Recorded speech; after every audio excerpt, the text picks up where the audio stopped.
Okay, so that's the main document we use for this subject. Okay. Now let me start with the course syllabus, right? And you see my name in that course syllabus as well. So let me start by sharing the course syllabus first.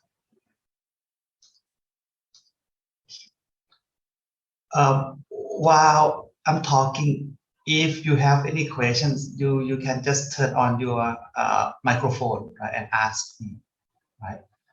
You might want to type in the chat, right? But sometimes I might miss out, right?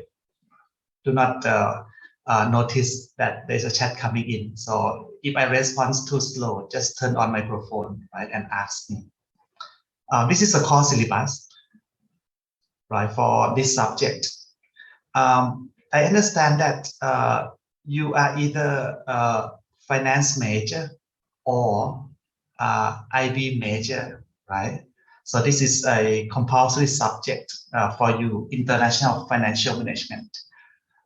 Later on, I will explain to you what we will learn, right, from this subject, right? But briefly, this is like a corporate finance subject, right? It is a business finance subject, right? It's just that the scope, right, of the kind of firms that we deal with is a bit different from what you learn in your foundation. I guess the subject called business finance, right, in your foundation. Okay, so in this subject, we deal with a multinational corporation. Okay? Therefore, we might need different kind of viewpoint, right, to look at some issues. And I will be teaching for the whole class, right, 14, 15 weeks, right? That's my name, Rattachai Sila Jalan, that's my name. Now, if you want to contact me, right, by email, okay, please use this email, right, at CBS. Do not use the email in the Blackboard system, right? That is my another email, but I have to check that email. Okay, so if you want to contact me, use the one that is given, right, in the course syllabus. Okay. Okay, we will have class, right, on Wednesday morning, right? So that I guess I'm not sure that there will be any holiday on Wednesday, but we are at home anyway, right? Online. Therefore, I put all the classes on Wednesday morning, right? Without even looking whether it's a holiday or not. Okay. And the class is on Zoom, right? I have created the link, right, to the class meeting until week 7, right? And after that, we go for the midterm exam, right? And then after the midterm, I will create meeting links, right, for the rest of the subject. Okay, but so far, I only created a link, right, from topic 1 to 7 only. Now, this is the course description. Basically, this is what we will do, right? We will look at financial management, right? Basically, when we say financial management, we talk about making financial decisions. So we will look at the how multinational corporations make financial decisions. Right? And when we talk about financial decisions, we talk about 4 types, right, of decision making, right? Investment, financing, working capital, right, and risk management. So we will cover, right, that 4 kind of decision makings by multinational corporation in this subject. Okay. Later on, I will go through this again, right, when we go to lecture note. 16, this one gives you course objectives. Basically, at the end of the subject, right, we hope that you could achieve, right, you and I, right, could achieve these 4 objectives at the least. That means there will be something more, right? But this is the minimum, right? Requirements that we should meet. Okay. So as time passes by, you study more and more lectures, right? You might want to come back and look at this table, right, and see whether you can achieve, right, these objectives. Okay. Okay, this is an important part. This table shows you the timetable, right, of this class. Okay. Now I have given some details in this table. So basically, if you look at the second column, right, that column tells you the topic that we learn in a particular week, right? And I also give a bit more details of what we will learn in that topic as well. Okay, so that if you want to read the textbook before coming, at least you know what to read. Okay. Furthermore, I also give you the reference, right? And that is in the last column of the table, right? Called readings here. So that refer to particular chapters of the assigned textbook, right? Now, what is the assigned textbook? If you go down, just move down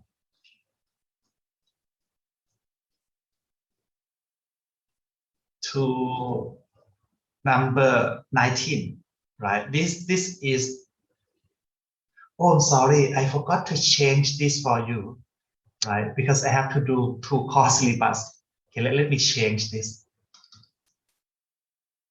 Right? Just wait for a second. I changed the information for the other sections, right? But I forgot to change this one. Oops. The textbook should be this one, right? This is the one that I ordered, right, for the class, written by the same person, but this version is newer, right? The previous one was written in 2014. So I found this one, which is newer, 2019. So I ordered this one, right, this book for you. So those chapters refer to chapters of this particular textbook, okay? So you know where to read. It is written by Alan Chagro, right, the same person as the book I used last year. Okay.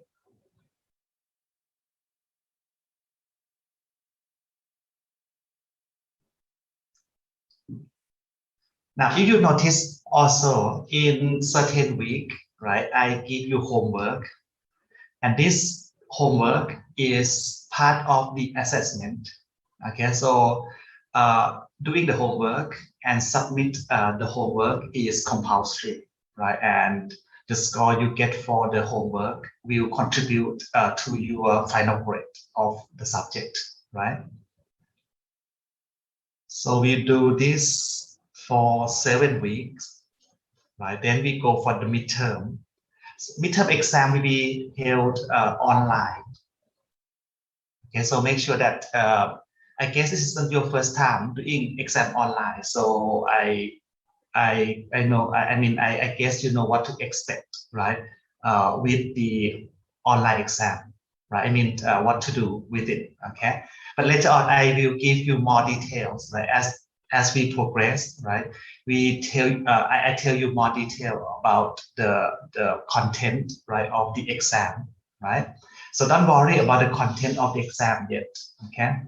But make sure that you know what to do, right, with the online exam. Right? I think you need 2 devices, right? A computer where you can download or work, right? And another one is a camera that capture your actions, right, during the exam, right? So that's midterm. After that, we come for the second part, right? And then we have final exam. Normally, what I will do is that, right, in the final exam, I will mainly cover topics after the midterm. That means I will not repeat what I asked in the midterm, right? So that they are separated. But there is a condition, because sometimes we need to use some concepts, some knowledge, right, of earlier chapters. In that case, that there might be some overlapping, right, of the content, right, in the final exam, right. It might cover something from the midterm, right, but that's something, right, must be related to the second part. Okay, but I will not purposely ask, right, whatever in the midterm again in the final. Okay, so that should help you reducing the workload, I guess, preparing for the exam, right? Okay, that should, okay. Homework. Let me explain about the homework a little bit more. This is how, right, I will assess your performance in the class, right? There'll be 8 homework, right? And this homework are take home homework, right? So I give you a few days, right, to do, and then you have to submit back. 8 homeworks, right? 40%, right? 8 homeworks, that 40%. Then we have 2 exams, right? 30% each, and that become 100. Okay. And out of that 100, how do I grade you? I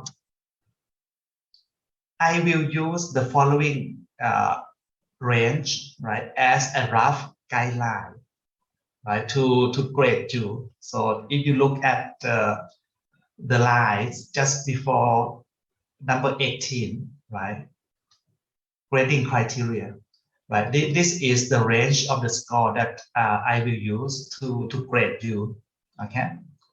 But by the way, just treat this as a rough guideline.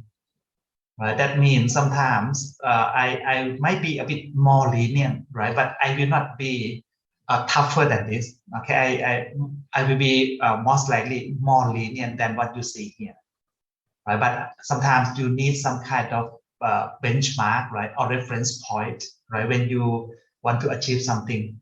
Therefore, I feel that I need to give you some kind of reference point. So I put this range, right, for you. But please treat this as a rough guideline, right? Meaning that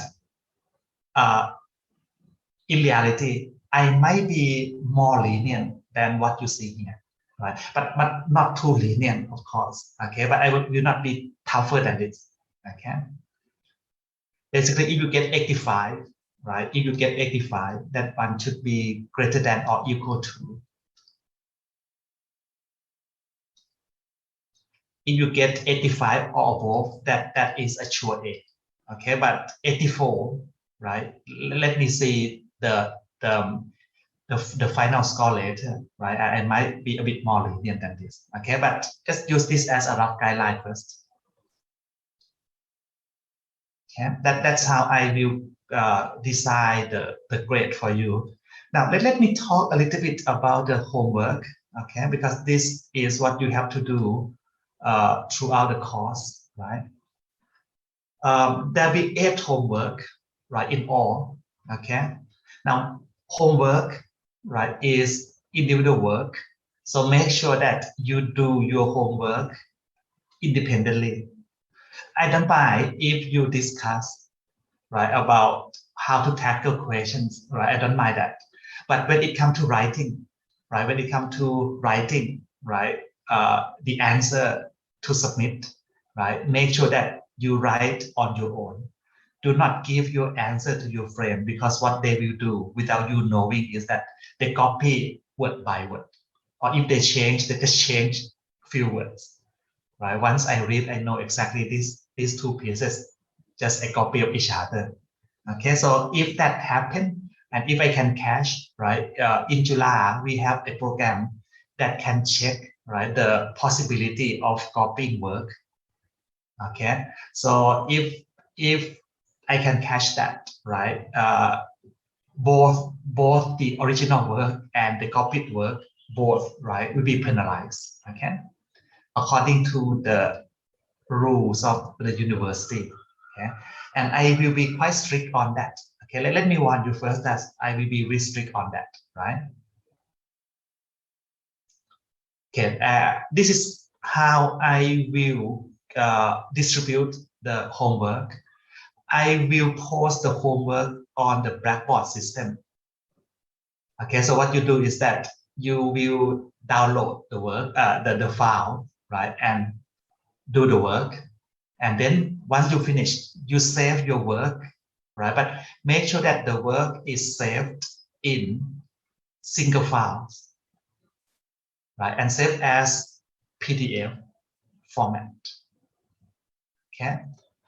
Then you just submit that file back to the Blackboard system, okay? But make sure that you notice the deadline, right? There is a deadline for each homework that will be written on the top of the homework, okay? So you have to submit, right, on time, okay? Late submission will not be accepted, okay? I will use the timestamp on the Blackboard system to determine whether the submission is on time or late. Okay? I only allow each of you to submit each homework only one time, no resubmission. What this means is that make sure that the one that you want to submit to me is the final work. Okay, do not submit and then email me that, oh, you want to change something, right? This year, right, I decided to be restrict, right, in all these issues. Okay, I will not accept resubmission. So you make sure first that it's the final, then submit. Okay, be confident, basically. Now, when you save your file, you should name the file this way. The reason why I want you to name the file in certain way is that sometimes, right, there is issues about something missing, right? So if you give this kind of name to your file, right, it's easier for me to track, right, where your work is, okay, and what is the score for this piece of work, right? So please follow this instruction, okay? Give the name, right, of the file this way, right? Homework. So if it's the first homework, then just homework 1 without any space, right? Underscore, and then UID number, okay? If the work is for homework number 2, then that would be HW2 and so on, okay? Work must be done by hand, handwriting. So I don't accept typewriting. So you have to write, okay, your answer, okay, don't type, and don't try to use the font that looks like writing, okay, it's quite easy to catch, okay, and it's quite sad to see students trying to do something like that, right? So handwriting, okay, right. If you have iPad, okay, you can download the the homework paper, right, onto your computer and then write, right, on the iPad, right, or similar devices, and then save as PDF and submit back. But if you don't have that kind of machine, right, you can print, right, print the homework, right, on a piece of paper, and then you just use your hand to write the answer, okay? But make sure that the ink, right, the ink is dark enough for me to read. After you finish writing, you scan your work, right? Save, do not save as photo files, okay? Save as PDF, right, and submit, okay? What if you don't have printer? Okay, if you don't have printer, you can use blank piece of paper, write the answer, but make sure that you write neatly, okay? Use a piece of paper that give you line, right, to write, right? And if you write on a blank piece of paper, please make sure that you tell me, right, the question number, right? Whether this answer is for which question, okay? So that I can track, right? And after that, right, after you finish writing, then scan, right? Scan, right? And submit, okay? Again, make sure that it's saved as PDF and do not send me, right, one piece in one file. So if you have 5 pages, then you send me 5 files, one for each page. Don't do that, okay?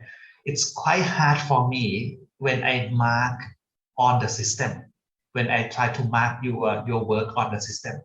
When your work, right, one work, but in different files, really hard, okay? So please follow this instruction strictly, okay? Okay, the last one is important. Once you submit the work, right, to make sure that the submission is completed. So once you submit, right, please log out from Blackboard, then log in again, right, to check whether the submission is completed or not.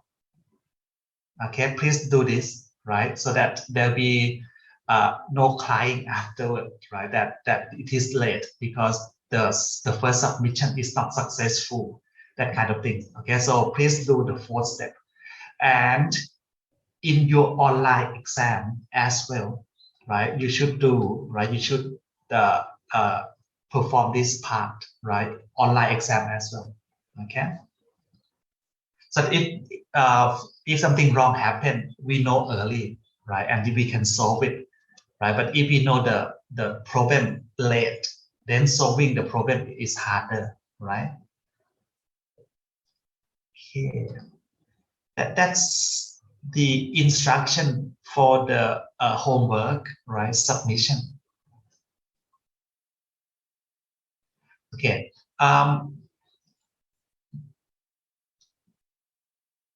This is what I will do. The homework, right? I will post the homework, right, on the Blackboard system on Friday of the specified week. And then I give you 2 days, right, over the weekend to do the homework, right? And then on the following Monday, that will be the deadline. Okay, so homework will be posted on Friday. So whether you are in section 51,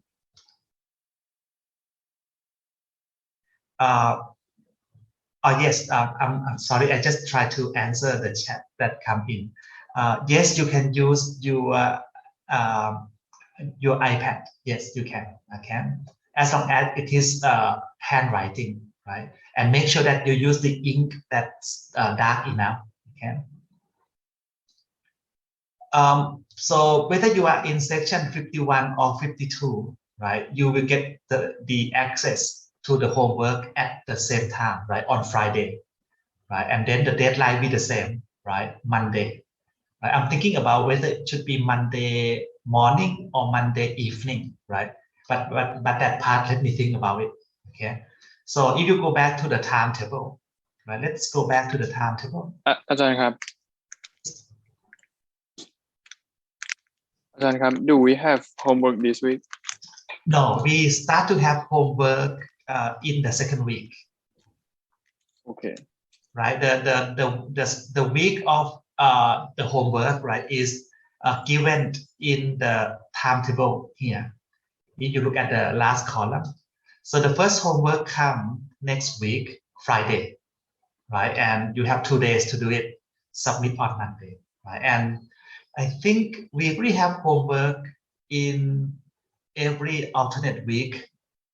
So week 2, week 4, week 6, right? But since we will have midterm in week number 8, therefore I have week 6 and 7, right? 2 homeworks, right? 1 for each, okay? And then we have 4 more after the midterm exam, right? A homework will actually help you to track what we studied and give you a very good idea of what to expect in the exam. Okay, so please try the homework. I guess that's it for the course syllabus. Okay, before I move on, do you have any question you want to ask first? Okay, if there's no question, then let me stop sharing this. And then let me share the lecture note. So this is your lecture number 1, right? Lecture note number 1. Today, we will do something simple. Okay, this is the first day, right, of the whole course. So basically what I will do, right, as an introduction to the subject, I will review, right, basically review to you the roles of financial manager. As I told you, right, this is a corporate finance subject, right? This is finance subject. So basically we talk about the role of the CFO, right? Chief Financial Officers in a company, right? And I normally assume the company to be non-bank, right? Non-financial company. So we talk about the roles of the CFO, right, in a non-finance company. Okay, we know that CFO has 2 main functions, right? Accounting and financial management. Now, this subject only cover half of the CFO function, which is this one. So can anybody tell me, right, what is the difference between accounting and finance? But CFO has 2 functions. So what is the difference between accounting function versus financial management function for CFO of a company? In accounting, what do? We record, right? The main function of accounting is to record transaction. But that's not enough, right? After record, what do? Correct, right? Financial function mainly involved with analysis of something, right? Basically, analysis of financial issue.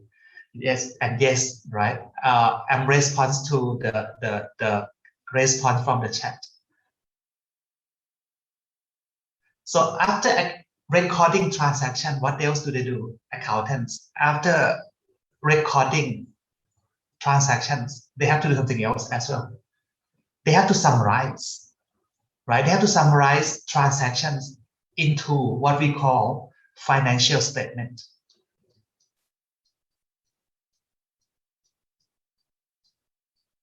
Basically, the transformation of transactions, right, into financial statement, that is the action of transform raw data into information. So basically the main role, right, of accountants, there are 2 things. First, record transaction. Second, transform that raw data into information in the form of what we call financial statement. As for financial manager, we have to make decision. And before we make decision, we have to analyze, right? That's why your friend talk about doing analysis, and that's the main role, right? So we have to do analysis because we have to make financial decision. And to make financial decision, of course, we want the decision to be informative. So if we want the information to be informative, we have to make use of information. So the main clients, one of the main clients to accounting department is the financial department. Outside investor also use financial statements, right, to make decision, like share when you buy stock, you also study financial statements of the firm, right, to make decision. Now, internally, it is this department that is the main client, right, to the accounting department, right? So what I want to talk next, right, is to explain to you, right, different types of financial decisions. I guess you have learned that before. This is just a review, okay? So mainly that number one, right? I will summarize, right? What kind of decisions are considered financial? And after that, right? After that, since the kind of corporation that we want to study in this subject, right, is multinational corporations. So what these kind of firms, right, does is that they involve, right, or they engage in international trade and investment. So this is a kind of firm that mainly engage in international trade and investment, not just trade. If you only engage in trade, then you could be just importer or exporter. But being importer, exporter doesn't qualify the firm to become multinational corporation, right? So there must be cross-border investment. Then the firm can be classified as multinational. So this is a kind of firm that engage in cross-border transaction. So I guess the first step that we should understand is why should a country, right, allow international trade and investment to take place? Because without that permission, there should be no multinational corporation, right? So what is the benefit of allowing international transactions, right? What is the benefit to a nation? So therefore, we need to study the concept of what we call the classical theory of international trade, right? And hopefully after that, you will understand the motivation, right, behind these kind of transactions. And once we are done with that, then I want to just give a rough picture, right, of multinational corporation, give you a bit more detail who they are. Okay, and after that, then I will summarize, right, about topics that we will learn for the whole subject. So number 4, this is where I will give you a bit more details of the course description. Right? And last one for today, right? I will talk about factors determining exchange rate, because exchange rate is the major variables that we have to learn in this subject. So we start with definition, right? And analyze factors affecting the movement of the exchange rate. Okay, so that's the overview of today's class. Okay, let's start. To summarize, right? If you want to understand what decisions are considered finance, right? Normally we start with this diagram called business cycle.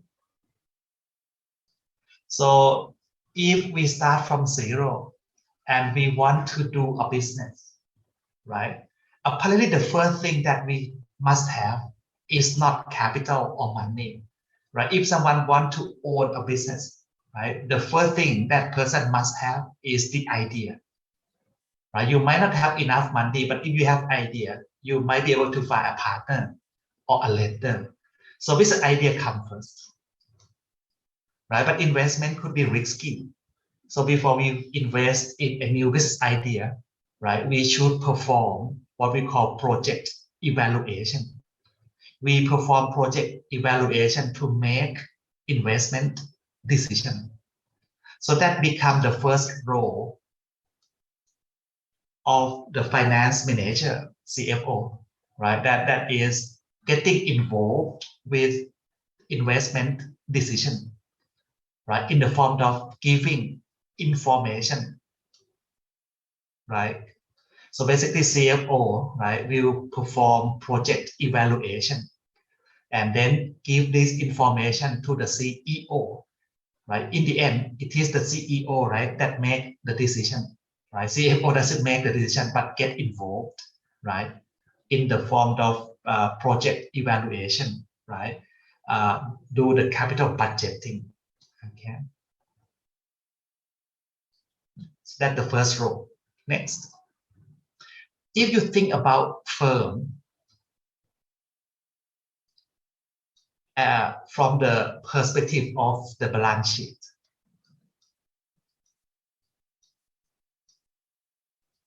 making investment decision is the decision on the left-hand side, that is asset, right? Because basically investment decision involve the decision to acquire asset of assets. Asset of asset is called a project, right? So investment decision is about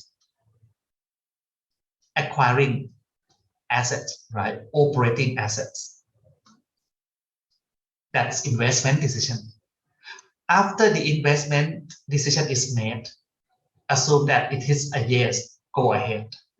Then the next step is to raise fund.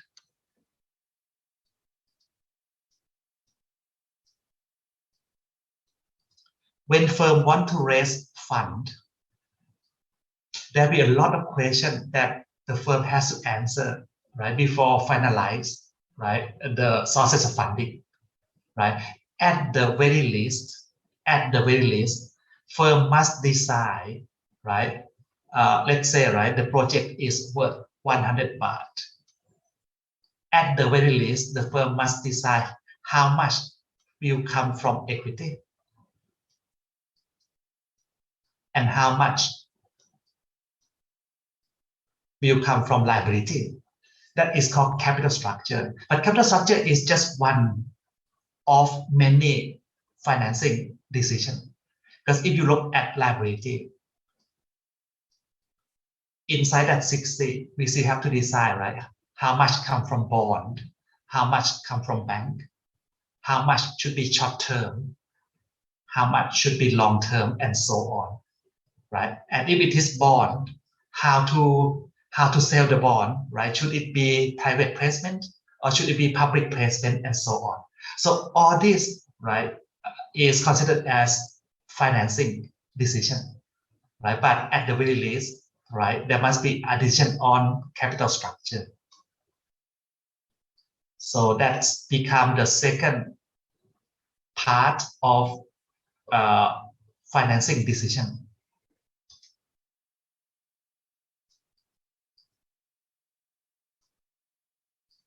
Okay, next. After the firm raised fund as required, then the money will be used to acquire assets, right? That is used, right, in the project. And after that, we move to the operating mode. Basically now assets will be utilized.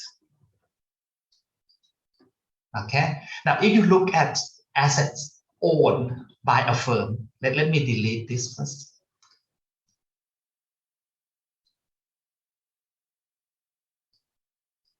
Assume that now we have already acquired assets, right, that are required by the project.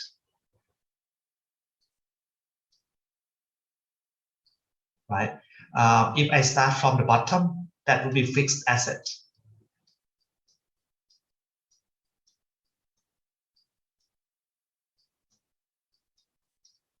And then you have operating current asset, right?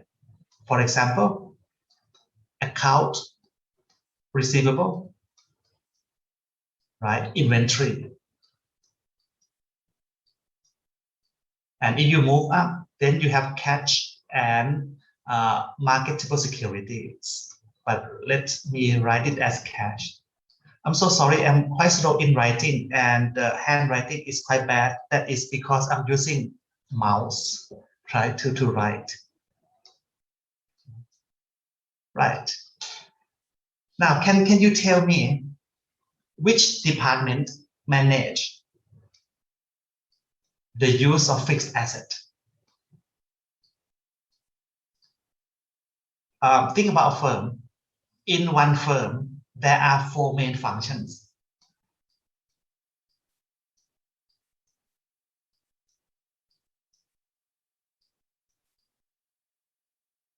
I should write that as production. Sorry.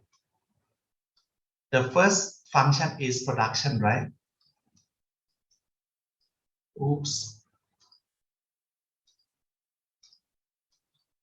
Production.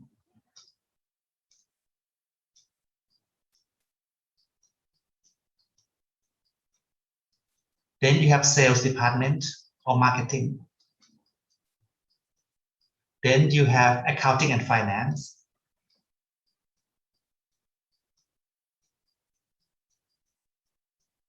And the last one will be HR, human resource. We know human resource manage human capital, but we don't book human capital in the balance sheet, right? So the role of HR is to manage human capital, but human capital is not recorded in the account. Okay, who manage fixed asset? Must be production. Who manage inventory? I guess that should be production and marketing help each other so that the firm will not understock or overstock. But when it comes to account receivable, when it comes to cash, these 2 assets are managed by finance department, right? So the management of account receivable, cash, including account payable, which is on the other side, right? We call this working capital management. So that becomes the third role.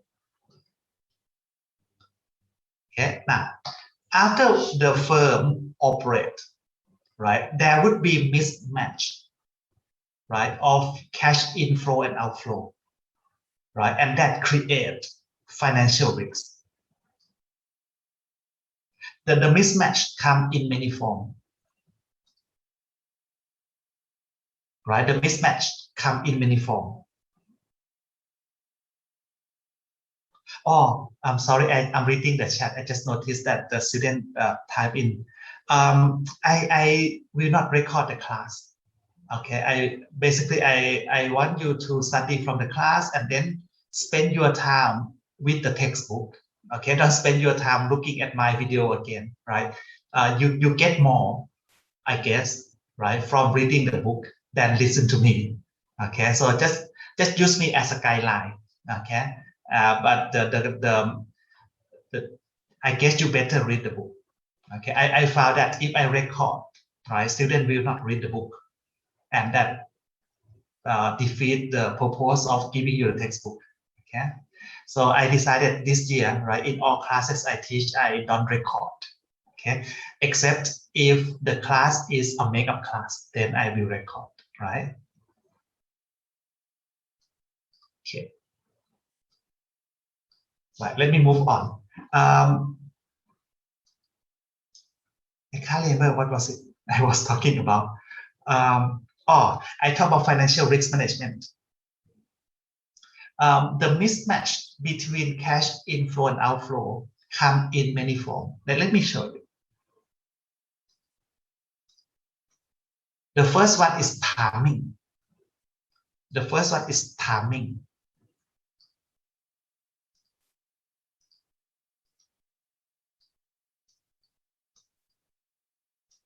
Right? That could be cash inflow from customer in one period and cash outflow, right, that we have to pay suppliers right? And in that period, there might also be inflow from the customer. Now, when firm prepare cash today, right, to do the transaction in the future, firm will have to estimate the net cash flows, right, in the future. Let's say, right, this is -10. So in that case, right, today, the firm will prepare money, let's say 10 baht, just to fill in that gap in day 2, right? So normally that's how firm prepare cash, right, to settle transaction in the future. We forecast inflow and outflow, right? And then we prepare the money, right? But sometimes the inflow and outflow, right, might not be as expected. So if the inflow and outflow, right, turn out to be quite different from the expectation, then the money that we prepare for settling the contract might not be enough, and that creates liquidity risk. So liquidity risk is part of risk management.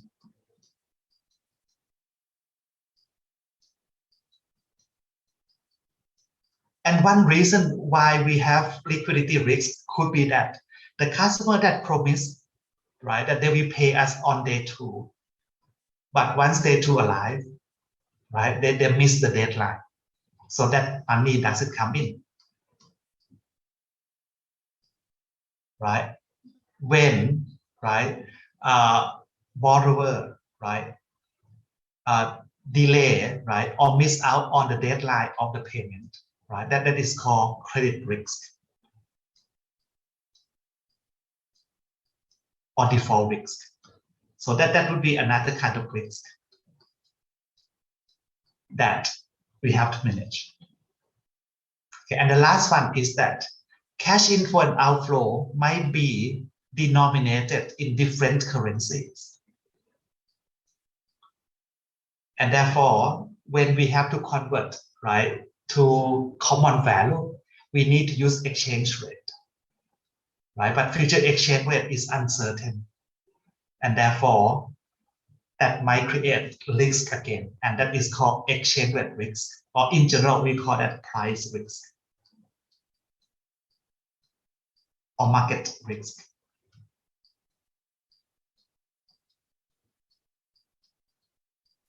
So that the management of this kind of risk is the function of the CFO as well. So this is financial risk management.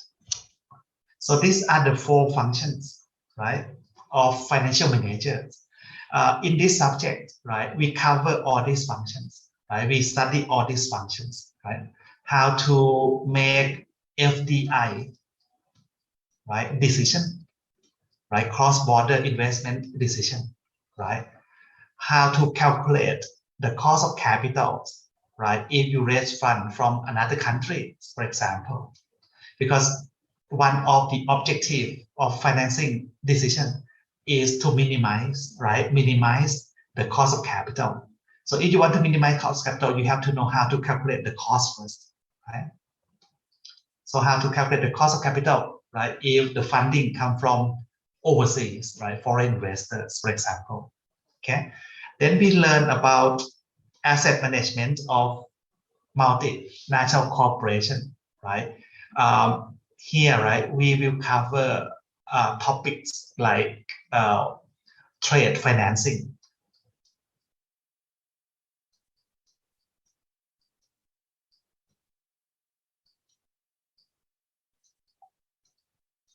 I guess working capital you would have done in your foundation. So I want to add something that might not be covered there. So therefore, I choose to talk about trade finance, right, in this part. Okay. Risk management. This subject we focus on foreign exchange rate risk, FX risk. We spend quite a lot of time talking about this kind of risk in this subject. Okay, so that's the decisions that we have to study. So let me move on to the next part. Okay, as I told you, multinational corporations mainly engage in international trade and investment. So the first thing that we should understand, right, before we look at the MNC is that we should understand the motivation, right? The motivation why a country, right, would like to allow its own company or citizens, right, to engage in international trade and investment. To understand that motivation, right, people normally refer to this theory called the classical theory of international trade. So this topic, we will analyze this theory, okay? Another name for this theory is comparative advantage theory.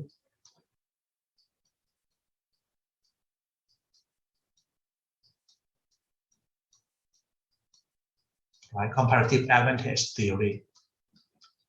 Right, this theory is more than 2 centuries old. Right, it's a very old theory. Right, more than 200 years old. Okay, but today people still think about this theory when it comes to free trade agreement. Right, so therefore I think it's worthwhile to talk about it. Okay, let's look at the setup first, and then I will explain the logic behind all this story. Okay. This theory is based on a concept of comparative advantage. Okay, basically the theory make this suggestion.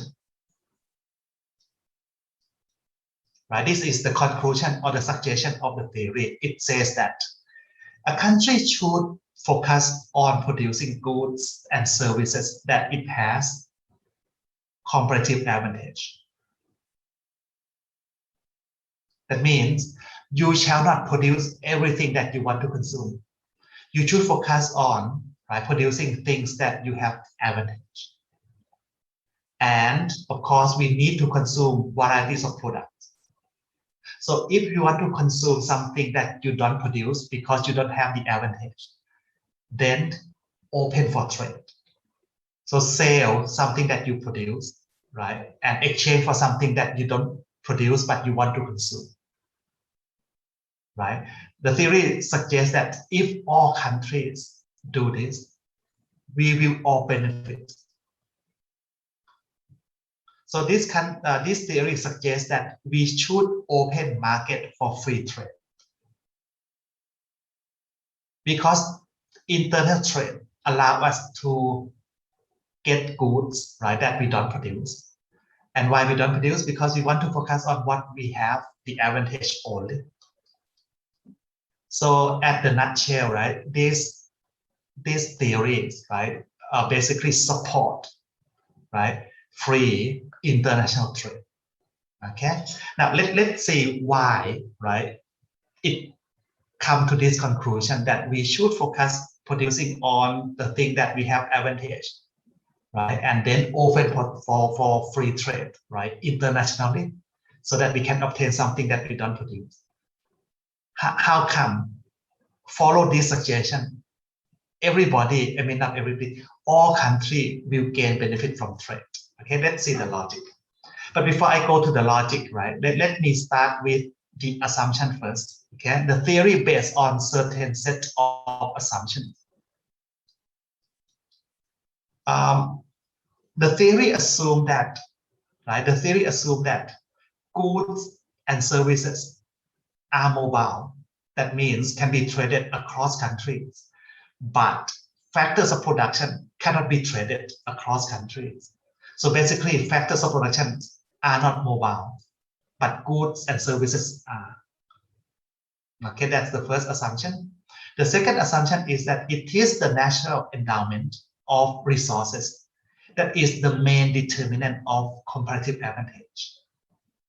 It's the location of the country. It is what the country, right, is given, right, by the nature. For example, Thailand is seated on a delta. Therefore, we are good at agricultural business.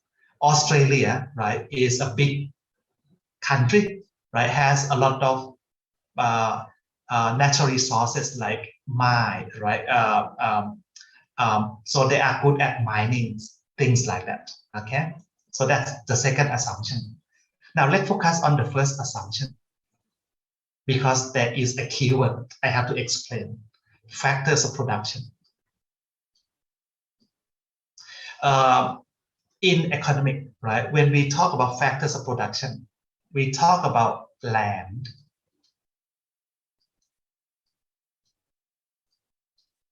labor,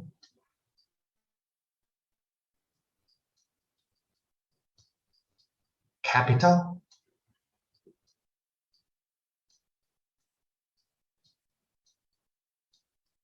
capital refer to something that is man-made, right?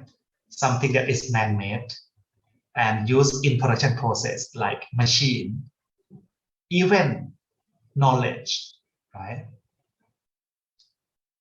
And then the person who combine all this and willing to take the risk, entrepreneur. Oops. So the last one is the one that combine everything, right? And then take the risk of running a business. So being entrepreneur, you must be willing to take risks, basically.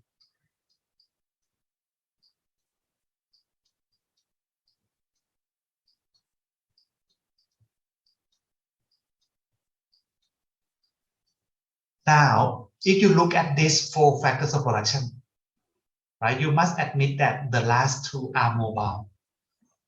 Capital and entrepreneur, right? They can move everywhere, right? But you have to understand that this theory is more than 200 years old, when the major industry in the world is agricultural. So in the past, right, it is the land and the labor that add most of the value, right, to production, right? And these two factors cannot really move across countries, right?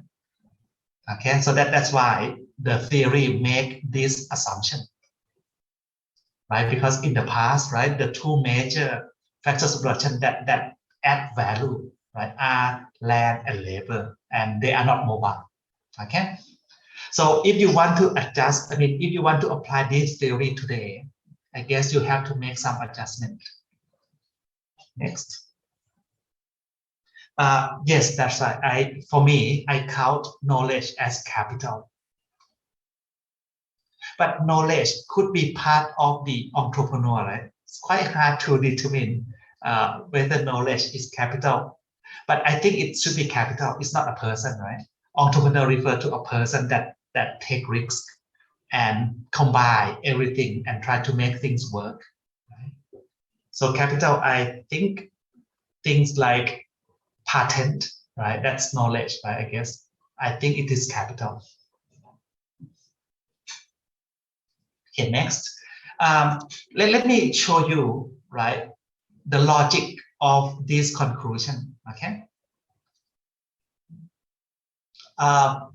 To make things simple, assumes that we have two countries only in the world, right? Thailand and Brazil.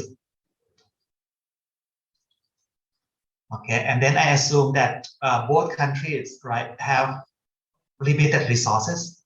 So Thailand has 1,000 units of factors of production, right? So this is the resource. Brazil has 1,000 units of factors of production. That's also resource, right? Processed by Brazil. Okay. Second column, the next two columns, basically second and the third columns, that show you production efficiency of each country, right? So that two columns show us the production efficiency of each country. Basically, Thailand, right? 1 unit of factor can produce 12 pairs of shoes. Oh, by the way, not only I assume two countries, I also assume that there are just two products, okay? 1 unit of factor can produce 6 sets of stereo in Thailand. So that is the production efficiency of Thailand, right? And second row, right, that is for Brazil. You can think of the two columns as the cost of production, right? Cost of producing each product in each country. Now, if I compare the cost of producing shoes in Thailand and in Brazil,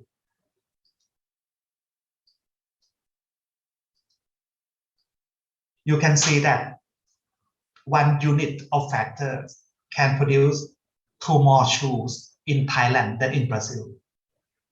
So comparing that two numbers, right, you can see that the cost of producing shoes is cheaper in Thailand than in Brazil. Basically, to produce one pair, we use less resource than Brazil. But when we compare the efficiency of production this way, right, this is called absolute advantage. Now, if I do the same comparison for the second product, you can see that one set of cereal in Thailand require 1/6 of production factor. But in Brazil, one set require up to a half of production unit. Therefore, it is also cheaper to produce cereal in Thailand than in Brazil. But comparing efficiency this way, this is called absolute advantage. But the theory depends on the concept of comparative advantage. So therefore, we shall not say that Thailand should produce both products due to the advantage and Brazil should do nothing. That's not the suggestion of the theory, right? To determine which product Thailand and Brazil should produce, we have to compare comparative advantage. How to do that? To compare the comparative advantage, we have to measure the cost of production as the opportunity cost of another product. Basically, in Thailand, right, we have to identify the relative price between shoes and cereal first. This is called relative price. You can see that 12 pairs of shoes and 6 sets of cereal in Thailand cost the same in terms of resources. So if I want to move one unit of factors from cereal industry, right, to the shoes industry, right, I have to give up 6 sets of cereal, and in return, I get 12 pairs of shoes. Therefore, the relative price between cereal and shoes in Thailand is 2 pairs of shoes per 1 set of cereal. This is called relative price. In other words, if Thailand wants to produce one more set of cereal, Thailand have to give up 2 pairs of shoes. Okay. In Brazil, 2 sets of cereal cost the same as 10 pairs of shoes. Therefore, the relative price will be 5-1, meaning that if Brazil want to produce one more set of cereal, Brazil have to move factors of production from shoes industry, right, to cereal industry. And that means Brazil have to give up 5 pairs of shoes for every one more set of cereal, right? Now, comparative advantage is determined by the last column. You can see that when it comes to producing cereal, the cost of producing cereal in Thailand is cheaper than in Brazil. When we measure as the number of shoes each country have to give up, Thailand give up 2 pairs. Brazil have to give up 5. Therefore, it is cheaper to produce cereal in Thailand, measured as number of shoes given up. So in this case, we say that Thailand has comparative advantage in cereal production. How about shoes? If I want to compare shoes industry in both countries, I need to measure the cost of producing 1 pair of shoes. Just take reciprocal. So in Thailand, 1 pair of shoes worth a half of cereal. In Brazil, 1 pair of shoes worth a fifth of cereal. So in this case, it is quite obvious that Brazil has comparative advantage in producing shoes. So once that is determined, then the theory suggests that, right? This is the suggestion of the theory. Thailand should produce just cereal. Put all 1,000 factors of production into one industry, that is cereal. Brazil choose industry. Doing this, both countries will gain from trade. Okay, so the next step is that I want to show you how gain from trade, right, can be obtained.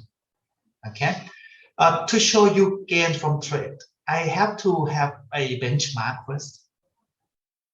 So I have to compare the situation when both countries follow the theory and the situation when both countries do not follow the theory, and see which situation is better, right? Otherwise, I can't make conclusion, right, whether they gain or they don't gain from trade.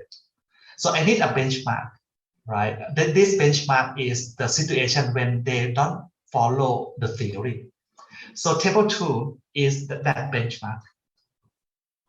Right? In table 2, right, I assume that both countries do not follow the theory, and therefore both allocate resources to both industries, and therefore they don't need to trade now, right? So Thailand allocate 300 to shoe industry.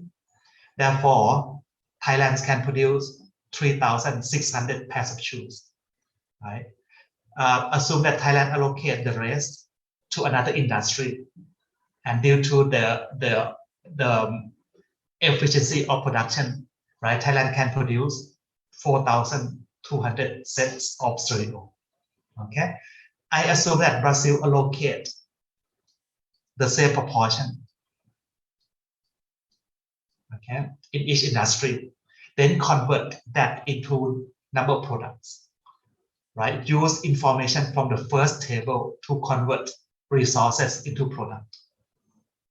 Now, if you sum up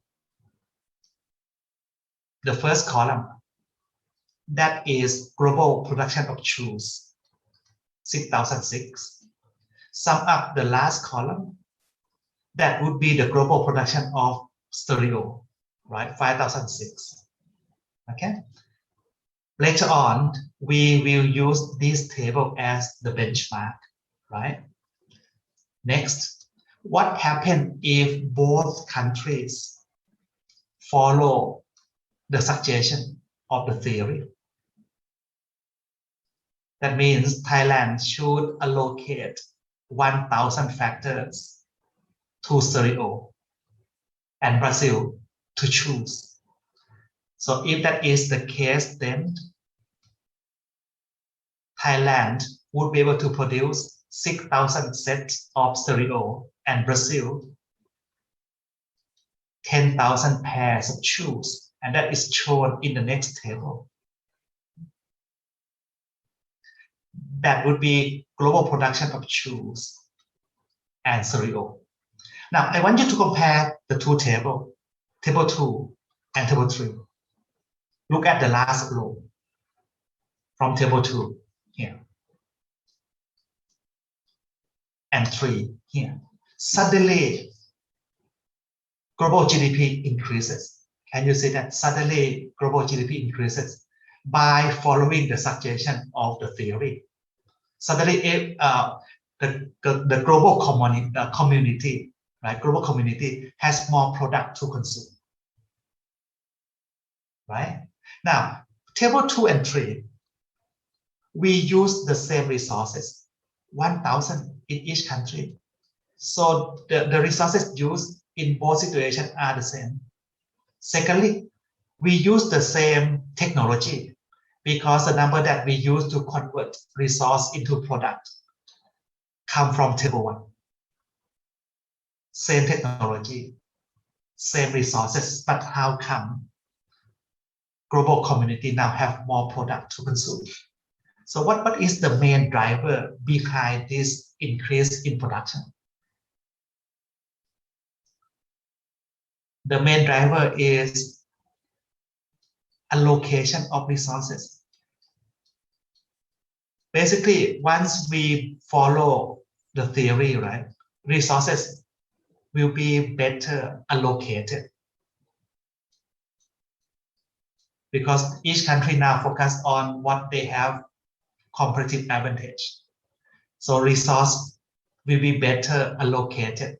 This is like a division of labor, right? So better allocation of resource is the main driver behind the theory.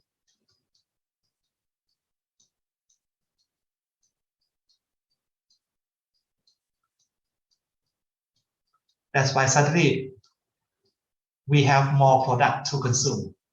Okay, but we cannot stop here. That is because Thailand still has no shoes to use.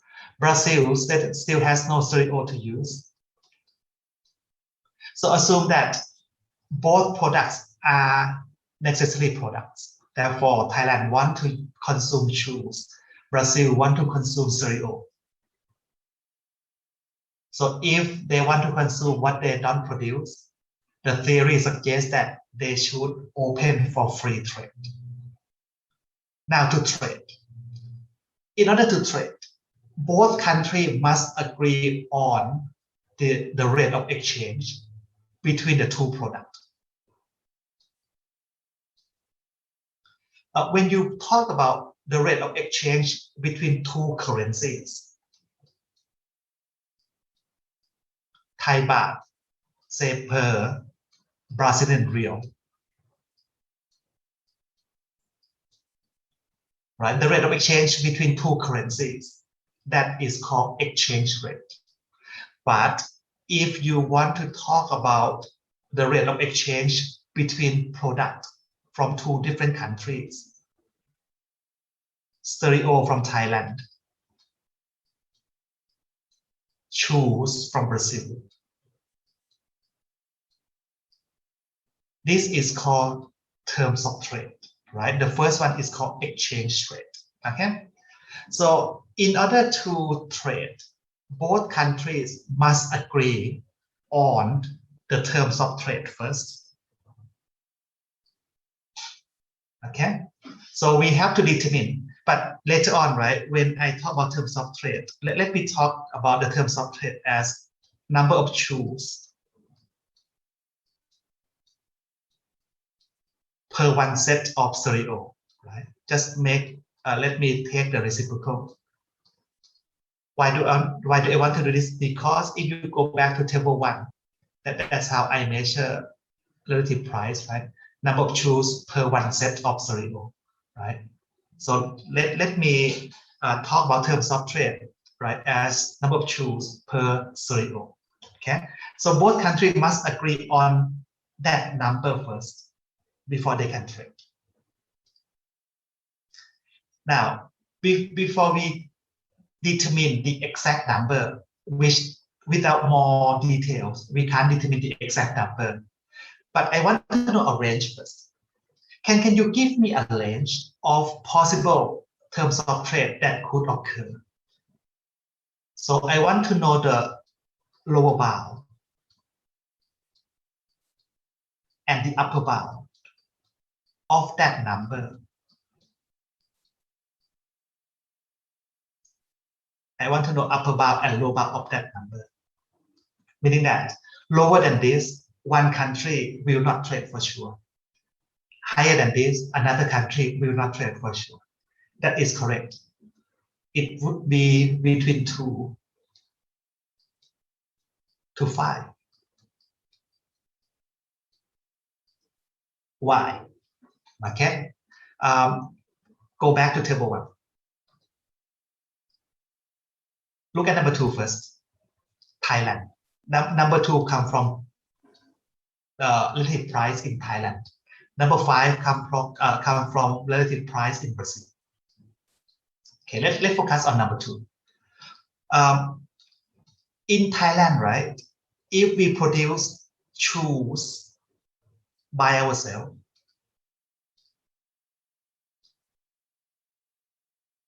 right? Give up one set of stereo, Thailand can produce 2 pairs of shoes.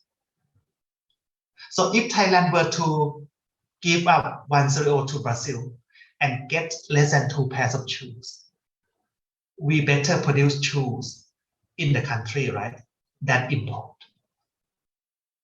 So now we know that the terms of trade shall not be lower than 2 pairs of shoes per one set of stereo, because in that case, Thailand will not join the trade. How about number 5? Brazil, right? 5 pairs of shoes, right? If Brazil sacrifices 5 pairs of shoes and use that resources, right, to produce stereo, right? 5 pair, right, can result in 1 set of stereo produced internally, right? Therefore, if Brazil were to give up shoes for Thai stereo, Brazil will not want to give up more than 5 pairs of shoes, because if Brazil have to give up more than 5 pairs of shoes to import 1 set of stereo from Thailand, then Brazil better produce stereo by itself, right?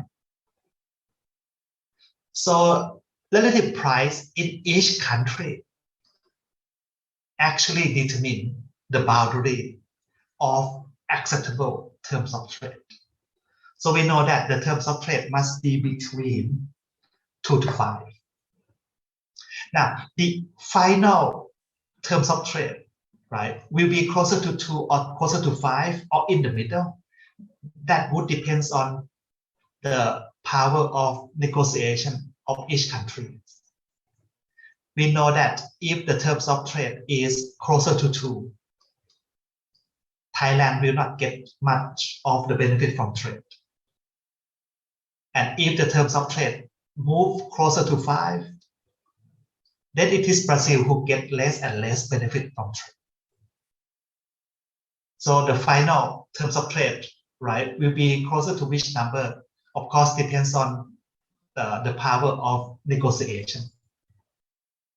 For me, right, what I assume is that if I assume that there are more than just these 2 countries, right, there are other countries, and I assume that a lot of countries can produce shoes, but not many countries can produce stereo. If that is the case, then the power of negotiation will be in Thailand, right? Because Brazil doesn't have many choices when it comes to importing stereo, but Thailand has many choices to choose, right? Which country to import. So if that is the case, then I would expect the final terms of trade to be closer to 5. So let's assume 4. Jump to table 6. If the terms of trade is 4 to 1, this is within the boundary, right? That both countries can still gain from trade. Okay.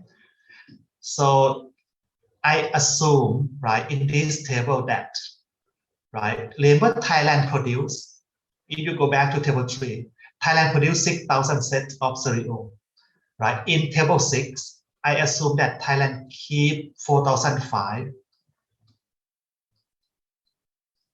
okay, for domestic consumption, and another 1,005 export to Brazil, right? So that's the assumption I use in table number 6. So from 6,000 set, right, Thailand keep 4,005 and then export the rest to Brazil. And since they agree in 4-to-1 terms of trade, therefore, right, 1,500 set of cereal, right, will turn into multiplied by 4, right, 6,000 pairs of shoes. So Brazil have to give up 6,000 pairs of shoes, right, export to Thailand. And since Brazil produced 10,000 pairs, therefore it would have 4,000 left, right, for domestic consumption. So this table shows you the amount the amounts of products, right, that each country can consume, right, if they follow the theory and use these terms of trade. I want you to compare table 6 with table 2. Compare 6 and 2.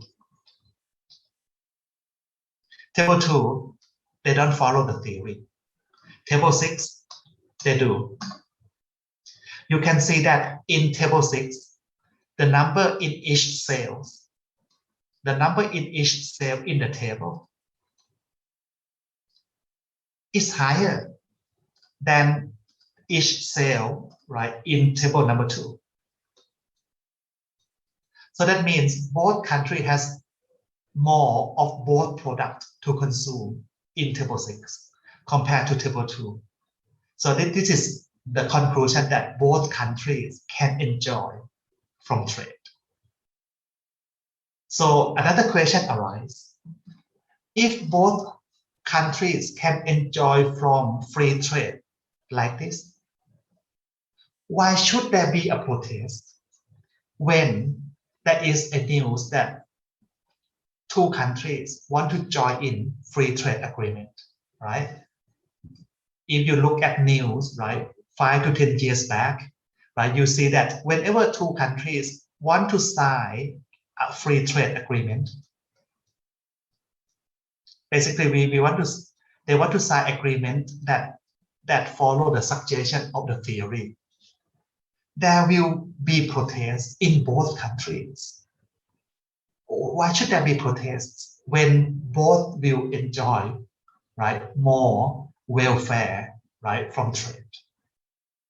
The reason being that the welfare that both countries will enjoy, right, only work on average. It doesn't mean that everybody in both countries will enjoy, right? But they only enjoy on average. So who lose out? Who lose out? If both countries agree on this trade, right? Who lose out in Thailand? It must be the industry that cannot compete, right? So in Thailand, the industry that cannot compete is the shoes industry. Before trade, those that produce shoes in Thailand, right, only give up 2 pairs of shoes, exchange for 1 cereal. But once we open for trade, cheaper imports come in. Now, if those people in Thailand, right, still want to be in shoes industry, they would be worse off because now they have to give up to 4 shoes, right, to exchange for 1 set of cereal. So those who still in shoe industry in Thailand will be the one that lose out. Sometimes, right, it is quite hard, right, to change skill. Right? It might be more costly to change skill, right, than to just suffer, right, this loss of purchasing power, right? So in the end, there would be someone lose out. As for Brazil, use the same logic. You can see that those who work in the cereal industry will lose out. Okay, so this theory work on average. Okay, next, before we go for a break. Even though the theory is quite old, right? But whenever two countries want to sign free trade agreement, they always refer to the theory, right? Competitive advantage, right? As the main reason why they want to join in such agreement. The theory is still irrelevant if we want to explain, right, why certain country is good at certain production, certain industry. But if we want to use the theory to explain the success of multinational corporation, we need to do some adjustment. Because according to the theory, right, a given multinational corporation will be successful in which industry should depends on where the company come from, right? But if you look at the reality, right, country of origin is not really the main determinant, right, of which industry the company will be successful, right, in today's world. The reason being that if you go back to factors of production, I ask you, which factors do you think is the main driver of value? Which factor nowadays is the main driver of value? I don't think it is land and labor anymore.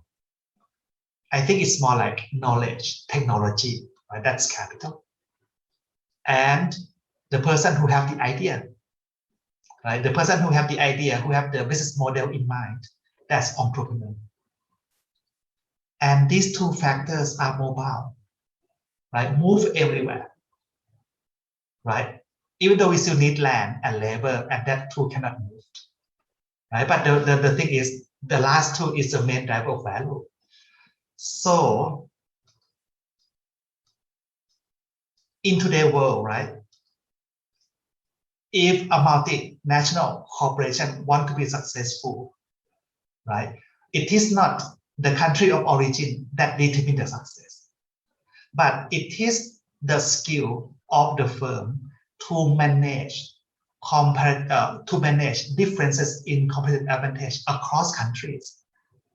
So if they have skill to manage that differences in competitive advantage across countries, right, that is the main determinant of success nowadays. As you notice, right, one product, right, to produce one product nowadays, we might need intermediate goods from more than 2 countries. Like they say that, I got this from a textbook, right? So hopefully this figure is believable. So they say that to produce one Barbie doll, right, you need inputs, right, from 12 different countries. Basically, from one end, right, raw material, from end to end, from raw mat to the customers, right? There is a process called supply chain, right? The gap then is called supply chain, right? From one end to the other end. In that supply chain process, right, each step doesn't have to be located in one country, right? So the company that can manage, right, competitive advantage across country well in that supply chain process should be the one that is successful. Okay, so that's how relevant the theory is, right, to the work to the operation of multinational corporation, right? Basically, to become successful, right, in today's world, right? You need, right? You don't have to locate in just one country, right? You can locate, right, various steps of supply chain in various countries, right? And then you manage, right, competitive advantage of each country well, right? The chance of success will be high. Okay, right. I guess I should stop here, right? We should go for breakfast, right? Let's have a 15 minutes break, right? So we come back at 10:45 sharp, okay? We come back at 10:45 sharp. So let me stop sharing first.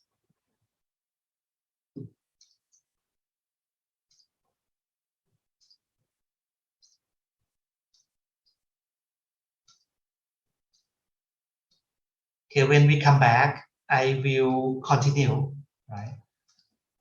The rest.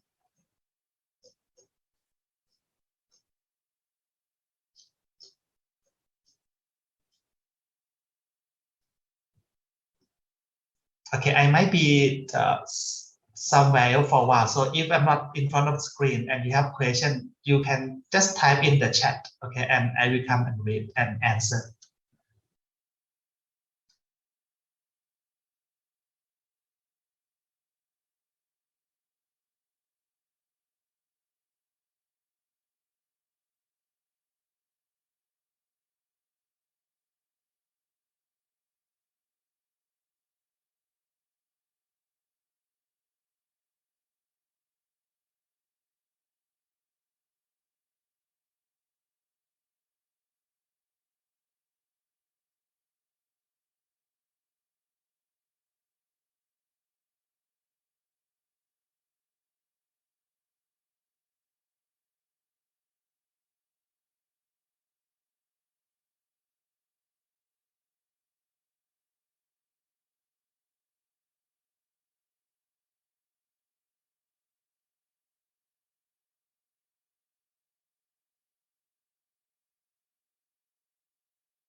let's come back to the lecture. Okay, let me start by sharing the lecture note.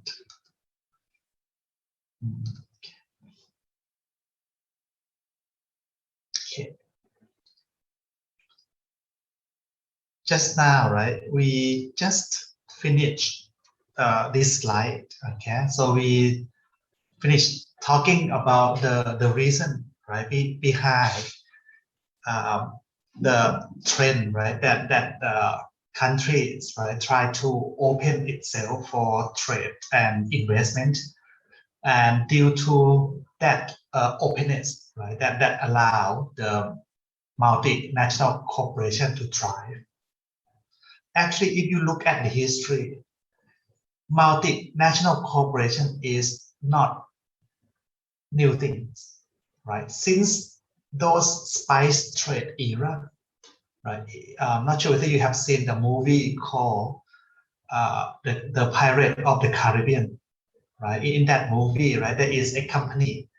I can't remember the name of the company precisely, but it sounds like East Indies or something like that, right? That's actual company, right? You can think of that kind of company as the very beginning, right, of the very first, right, of multinational corporation. So this kind of firm, right, has been around for centuries, right, long time, right? But it's only after World War II that this form of business organization, right, start to thrive and then dominate the global economy. So I guess today, right, we can't deny that this is the kind of firms, right, that dominate, right, the world economy, right, both in terms of investment, employment, R&D, right, the creation of new technology, things like that, right, come from them. Okay, so in this part, right, I just want to briefly explain to you, right, uh, uh, um, how do I say? I want to explain to you the form, right? Not really the form, the process. Actually, I want to explain to you the process on how firms, right, has become, right, a multinational corporation, and that is called the globalization process. Right? And then I will talk about various reasons why firms want to expand overseas. Yeah. When we talk about MNC, right, we are talking about firms, right, firms that operate in more than one country. Basically, this is the firm that control operating assets, right, in more than one country. As I told before, right, being an exporter, being an importer doesn't qualify a firm to become multinational corporation, right? To be MNC, right, the firm must have a control over operating assets, right, outside its own country. So basically, this kind of firm, right, undertake foreign direct investment. Right? This is a transaction when a firm, right, get the control over operating assets, right, overseas. Okay.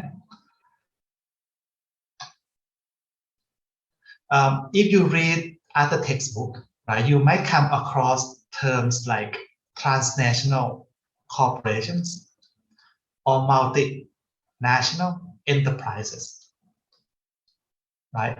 All these terms, right, have the same meaning, right? But in this subject, I prefer to call them as MNC. Okay. If you look at this table, right, I have not updated this table, right? You can look at a more updated information from the textbook, right? There is similar kind of table in the textbook, which is more updated, right? The point I want to show you, right, is not really the name of this company, right? What I want to show you is that, right, This list give you the top 15 non-financial multinational corporation ranked by asset size. Right, I want to focus on this column first. If you look at that column, right, many of these firms, right, has assets overseas, right, and the value of their assets overseas, right, is more than half of their total assets, right? So this big corporation, half of their operating assets are located outside the country of origin, right, where the headquarters is located. Not only that, significant part of sale revenue, right, compared to the total revenue, also come from outside its own country. Okay, so that's how they earn money, right? That's how they invest, right?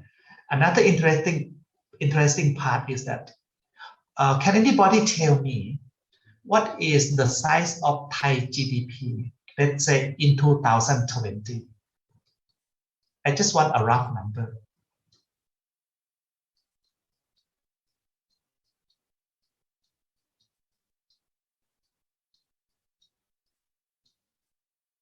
Approximately.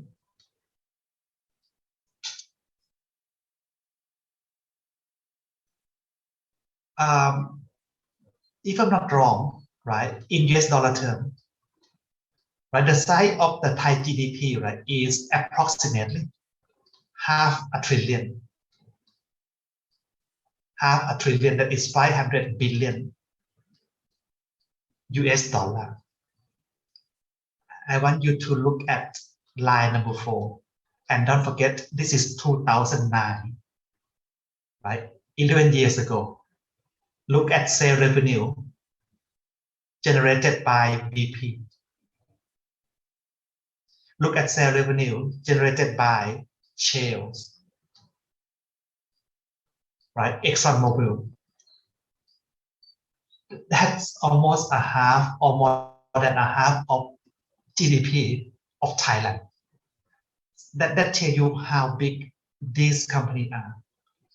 I guess their investment budget each year, right, might be almost the same as our national budget.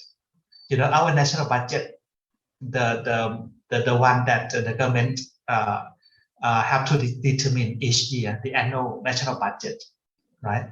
I guess some of these firms, right, their investment budget per year would be almost the same size as the Thai national budget. Okay, so they are quite big, right, and influential. Okay. In Thailand, right, we also have firms from Thailand that can be qualified as multinational corporations as well. Okay, it's just that we are not as big as these firms. Company like PTT, right, SCG, right, TU, right, Thai Union Food, right, Thai Union Frozen Food, right. Even Central, they also invest overseas, right? Minor Group, right? So even Thailand, right? We also have number of multinational corporations originated from Thailand. And actually, during the last 10 years, Bank of Thailand actually encouraged Thai firms to invest overseas. Because, you know, right, we are reaching the old age kind of society. So if you want to grow, sometimes you have to depends on, right, the GDP of other country as well. Okay. Oops, sorry, I should go further. Right. What I want to show you next, right, is called the globalization process. Right. This diagram, right, show you how a firm, right, turn itself from being a domestic firm to become multinational corporation. We found that most firms, not all, but most firms follow this step.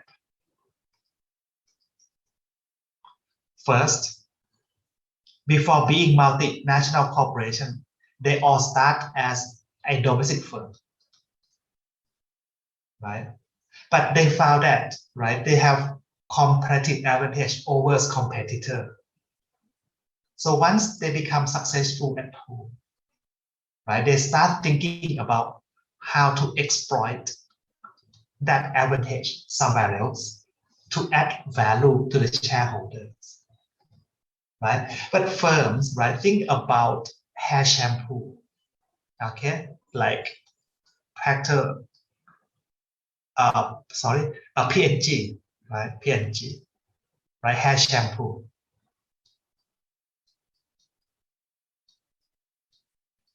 Okay, the product becomes so successful at home, right, make a lot of money. So now the firm thinking about expanding the market, right, basically to exploit the advantage overseas. But when firms want to exploit their advantage overseas, they don't think about producing the product overseas straight away. Because if you were to move some production overseas, first, fixed cost, the investment is very high. Second, very risky.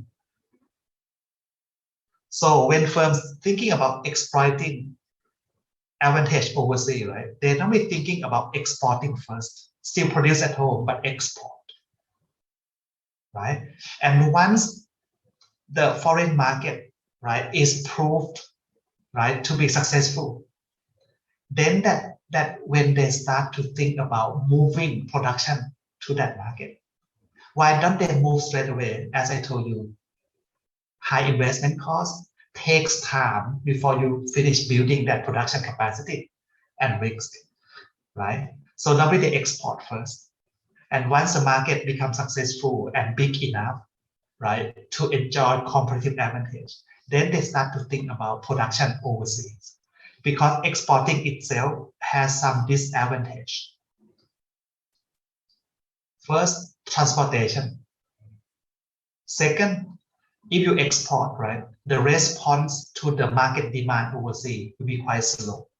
So it is slow to respond to the market demand overseas. Third, subject to imported tax of the target country.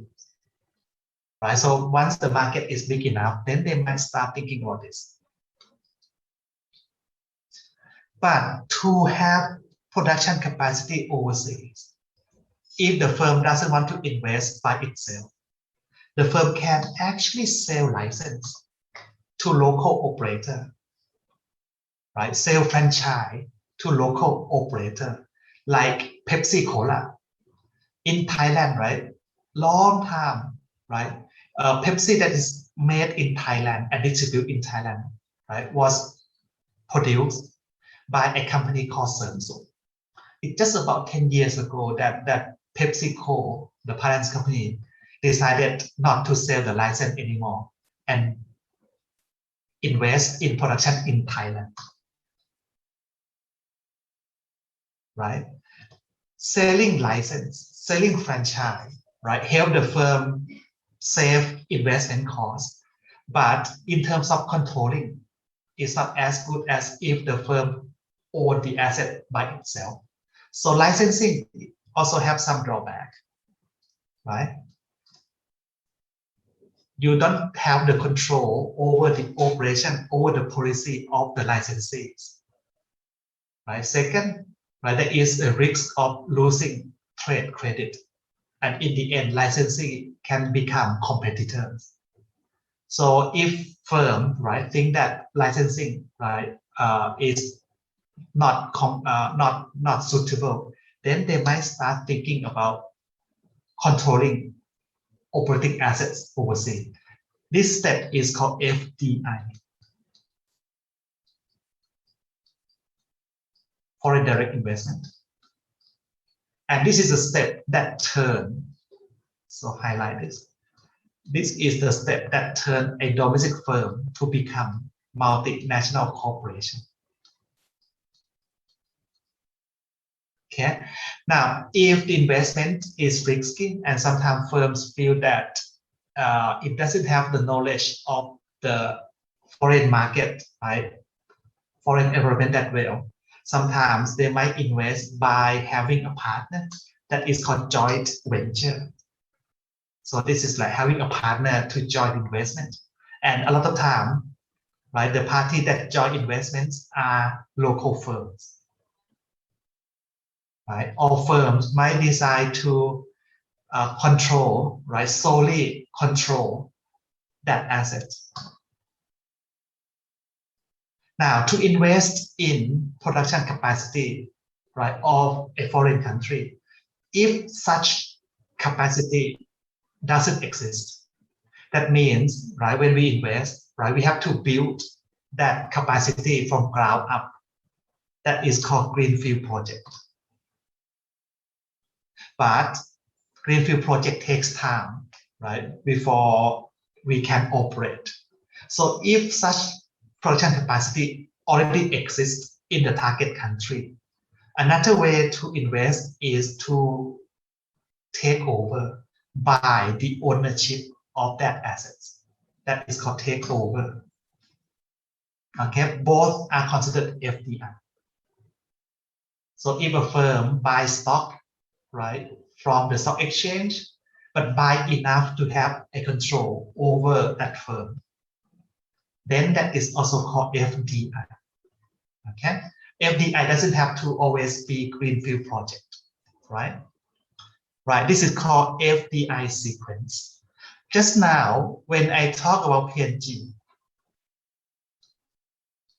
I talk about it as if the only reason why firms want to go overseas is because they want to expand market, enhance revenue. But apparently, that is not the only reason why firms want to go overseas. Right? The next slide shows you various reasons. Of course, enhancing revenue would be one of those reasons. Okay.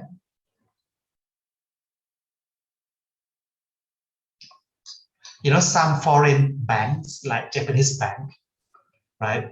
Because Japanese company, right? A lot of Japanese company invest in Thailand, right? And in order to keep the customer, sometimes Japanese bank also need to move some operation to Thailand in order to keep the customers, right? Japanese firms. So sometimes firms go overseas because they have to follow customer. Accounting company as well, I guess, right? Those big four, right? Okay. Sometimes firms want to go overseas because they want to get access to low cost production, right? Low production cost, basically, right? Low labor cost, low material cost, and so on. Okay. Sometimes we want to go overseas because we want to get access to special raw material. We want to get control over the whole supply chain process. Right? That could be the reason why some firm want to go overseas. Right? Another reason would be we want to go overseas because we want to diversify risk. Sometimes we go overseas because we want to obtain knowledge. Okay? If I want to manufacture a medicine, right? One formula for a medicine sometimes require numbers of patents, right, from various laboratories. Right? So one way to obtain all that patent enough to make one medicine is to take over that laboratories and get the ownership of their assets. That's the patents, right, to produce. Okay. If I want to, let's say, right, I am Sony. In the past, I only make hardware like CD player, right, or the game console. So if I want to be in the software business, basically the content business, I guess I need to get content from entertainment industry. So if I want to jumpstart in the entertainment industry, right, where should I start? Of course, this is a global company. So I don't want just a local entertainment, right, because I want to get content that will be used around the world. I guess the best way is to go to the market where the entertainment business is the most advanced, like the US, right? So you see Sony company, right, take over a movie company like Columbia Picture and so on, okay? So these are reasons, right, why they go overseas. Now, what would be the challenge, right, of financial management, right, when it comes to multinational corporation compared to domestic corporation? So this part will tell you, right, the challenges that we have to face, right, when we want to manage this kind of firm compared to a domestic firm, okay?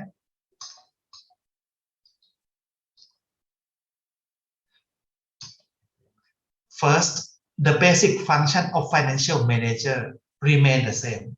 4 functions remain the same, right? It's just that factors, right, that we have to take into consideration will be a bit more complex, right, than before. Okay, let me show you the a common structure of an MNC. Right? Normally, an MNC looks like that, right? We have a parent company. That is the parent company, right? And then the parent company invests, right, in foreign subsidiaries. So the 3 boxes below, right, that is a subsidiary in Brazil, right? Subsidiary in Germany and China. And normally these 4 companies, right, these 4 boxes, normally they are registered as an independent company. So each of them registered in their own country as a company, right? So the way that they are linked is through the ownership of stock. So basically, the parent company, right, invest or even lend money, right, to the foreign subsidiary. But the key point here is buy stock, right, own stock, right, of the foreign subsidiary, right, enough to have control over it, right? So the link is normally through the ownership of stock, okay? But in terms of being a company, each of them is registered as a company in their own country, right? Now, if the parents control, right, or own enough stock, right, of this subsidiary, the parents would have enough power to vote on important issues of the foreign subsidiary. For example, the appointment of the board of directors, the appointment of the CEO, right? So that's how control is exerted, right, in each location. Now, if you look at each subsidiary, you can see that each of them operates in quite a different environment. In Brazil, right, high corporate tax rate, right? The currency, the real, is quite volatile, right? Capital movement, this one we have to be concerned because at the end of the year, the parents would like the foreign subsidiary, right, to distribute net income back to the parent company. So if capital mobility is the issue, then the money that will go back to the parents will subject to restriction. So the last point is quite important to be concerned. The one in Germany, right, high tax rate, but exchange rate is quite stable. When it comes to capital mobility, right, it's quite free. Another one in China, low tax. Exchange rate is quite stable. But when it comes to capital mobility, it is quite restricted, basically controlled by the host government. Right? So the challenge for multinational corporation is that we have to operate in so many different locations. Each of them has different environment. So when it comes to risk, right, this is a kind of firm that have to face high risk, right? Risk of country risk in each location, the risk of the economy of each location, right? The risk of currency and so on. Okay, so the challenge is that they have to face higher risk level, more risk factors to be considered. Okay, let me check what we have in the previous slide.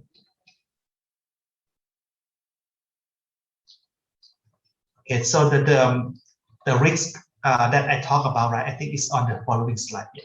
So they face more risk. Okay.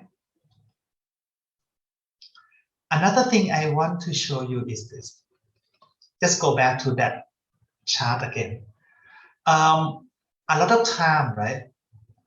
These subsidiaries, including the parents, right? They would have to enter an intra-company transaction between firms within the same umbrella. Right? For example, assume that the one in China is the one that assemble finished goods. The one in Germany is the one that produce intermediate goods. So therefore, the one in China must purchase intermediate goods from Germany and pay for the product.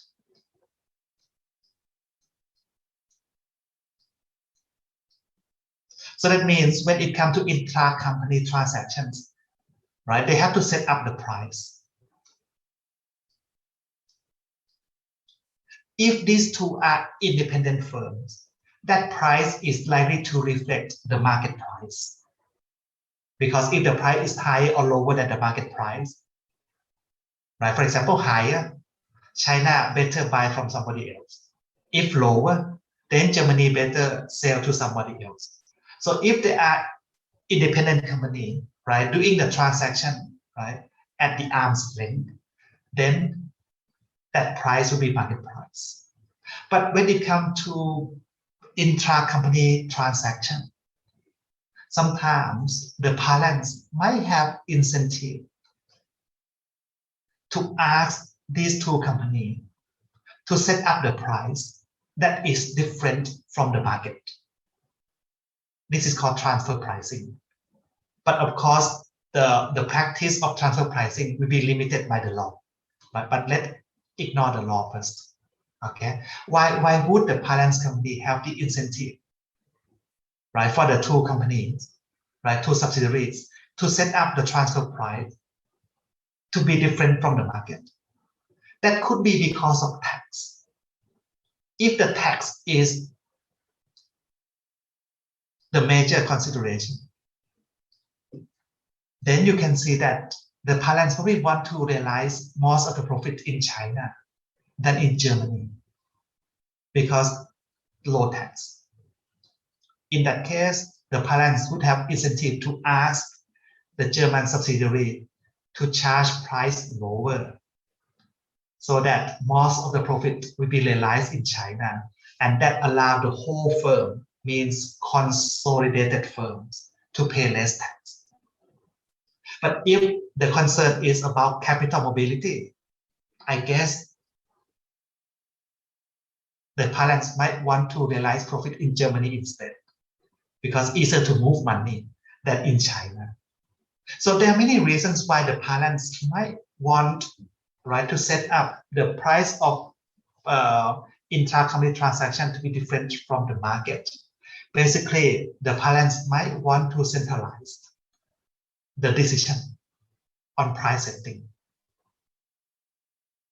So that is another challenge of multinational corporation. The parents must decide what kind of decision should be centralized, what kind of decision can be decentralized. Let the subsidiary decide by itself. A lot of time, when it comes to financial decisions like risk management, transfer pricing like this, finance company choose to centralize the decision rather than decentralize. But when it comes to hire new employee, that might be okay to decentralize the decision making. Okay, so that's the challenge, right? The finance company must decide, right, whether a certain set of decisions should be made at the center or should allow the subsidiary to make that decision by themselves. Right. These challenges mainly focus on risk, right? But we know, right, high risk, high return. Of course, the very first reason why they want to go overseas is because they want to look for opportunity. So the downside is these challenges. The upside of going overseas would be opportunities. There are two main opportunities. Opportunity to invest, enhance revenue, reducing cost, diversification, right? What else? Knowledge seeking, right? Those are reasons, right, to support these investment opportunities, right? Sometimes your home economy is quite small, right, or limited, right? So one way to grow is to go overseas. Another opportunity is in terms of financing, right? Because once we become multinational corporation, we are known by foreign investors, and therefore that also allow us to get access to international financial market. So if we can get access to both domestic and international financial markets, then we have choices. We have choices to make, right? That means we have chance to reduce the cost of capital. Okay, so that would be the upside of being an MNC. So in the end, right, that's how I structure this subject. In the first 4 weeks, right, the first actually 5 weeks, right, I want to talk about macroeconomic environment, right? Today, I will talk about exchange rate determination, factors affecting the exchange rate, right?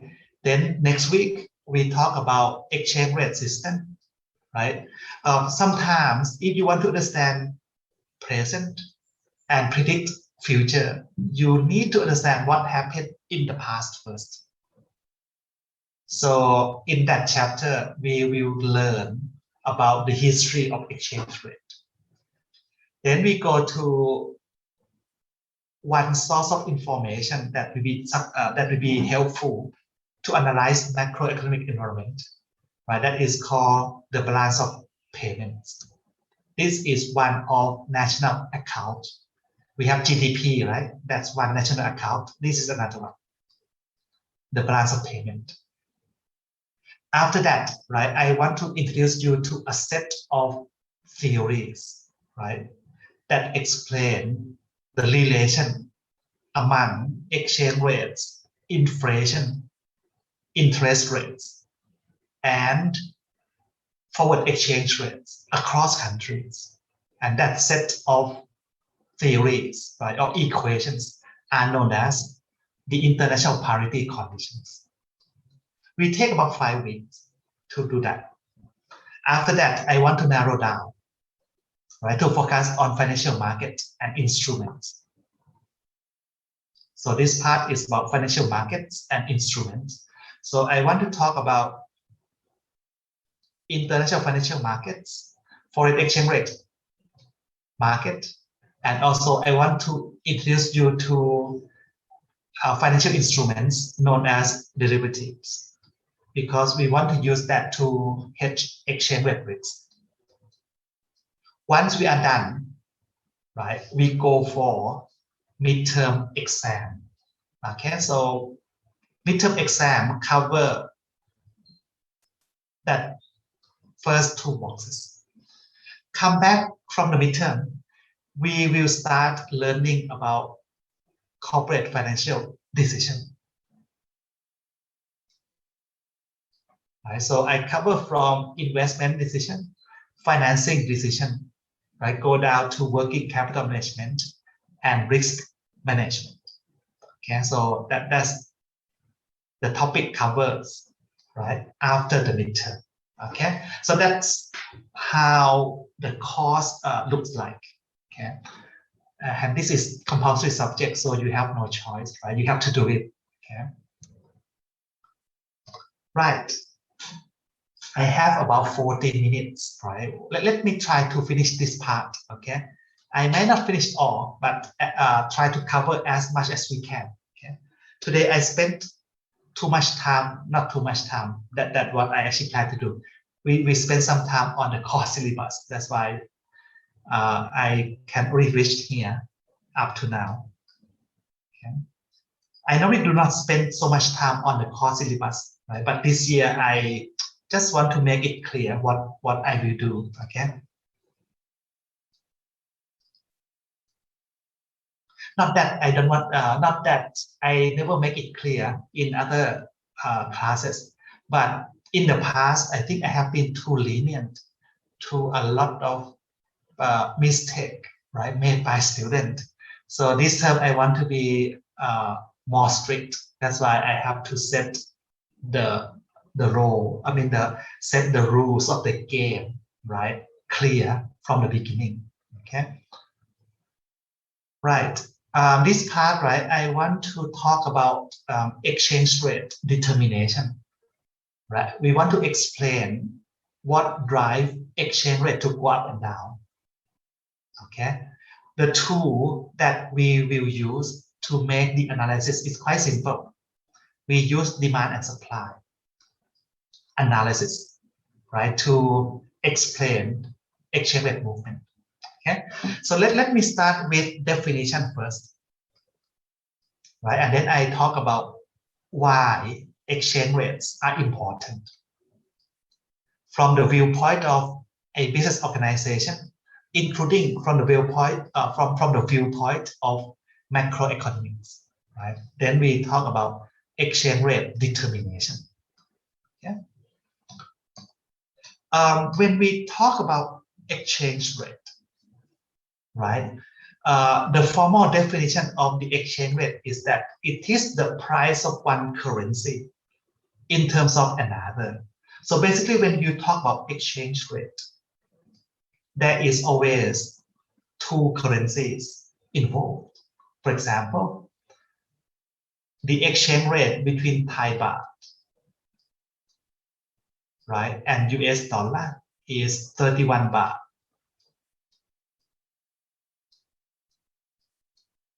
per dollar.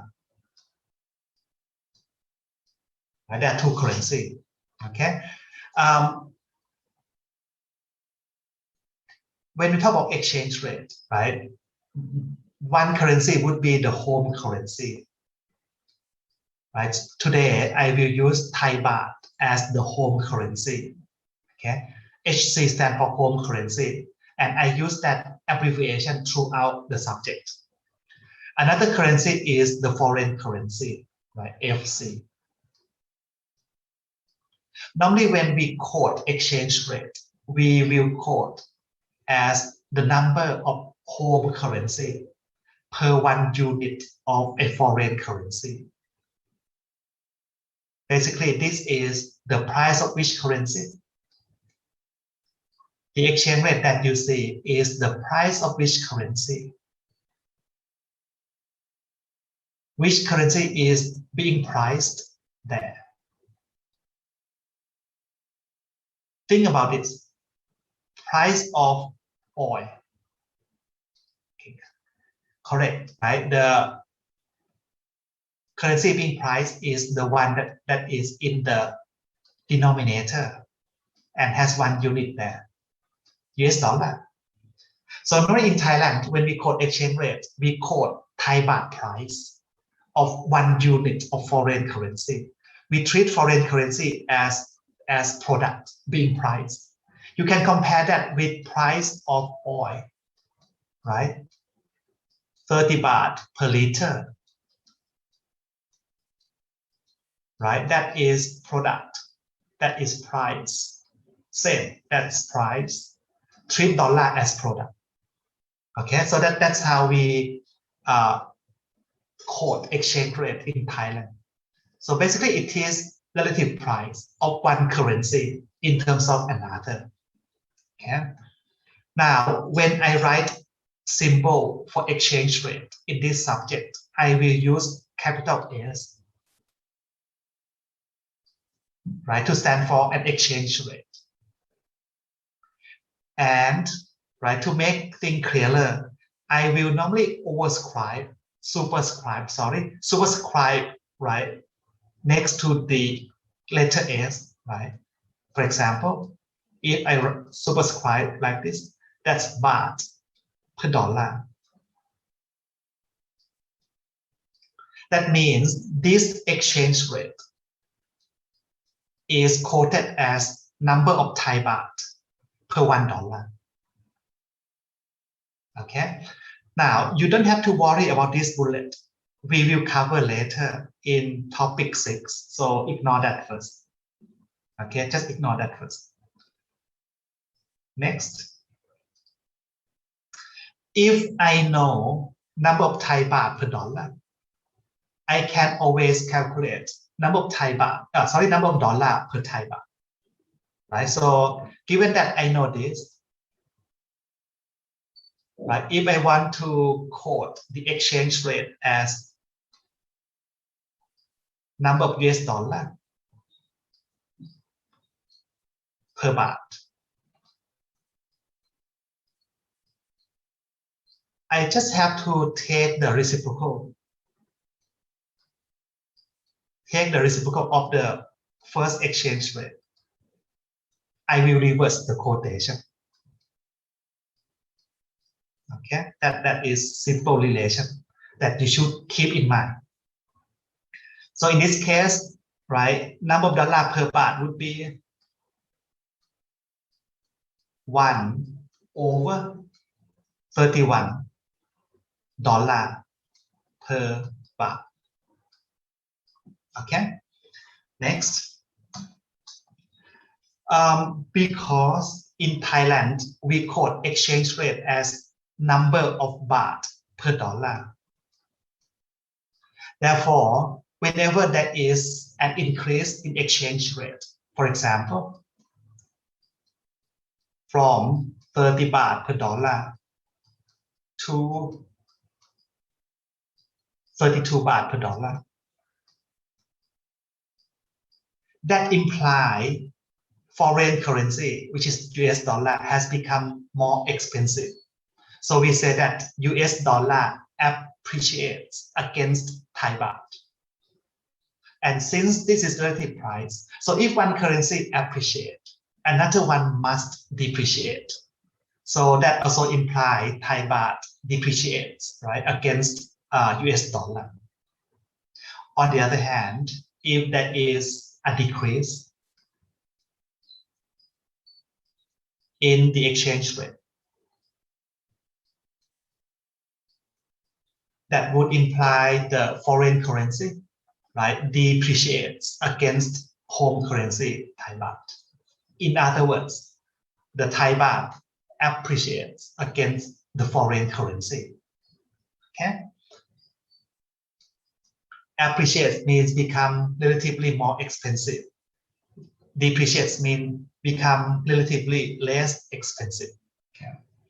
Right. Now, sometimes, right, when there is a change in price, we would like to calculate percentage change, right, from absolute change. Just like stock, right? When stock price change, sometimes you want to calculate the percentage change in price. Exchange rate, sometimes we need to do the same thing, right? So this example show you how to calculate percentage change in exchange rate. Okay. So assume that we start with 30 baht per dollar. A period later, exchange rate moved to 35 baht per dollar. It is quite obvious here that dollar has appreciated, which means Thai baht has depreciated. But I want to know the rate of change, the rate of appreciation and depreciation.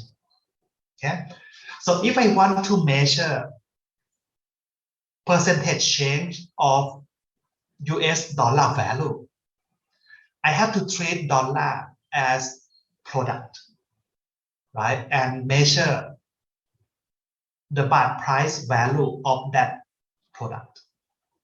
So to measure the change, right, I can use the given exchange rate straight away because it's already quoted as number of Thai baht per dollar, right? So price at the end divided by price at the beginning minus 1. So the result is positive, which is no surprise because dollar appreciates in this case, right? And the result is 16.6%. But when dollar appreciate against Thai baht by 16.6%, can we say that that means Thai baht depreciate against dollar by the same percentage? Apparently, we can't say that,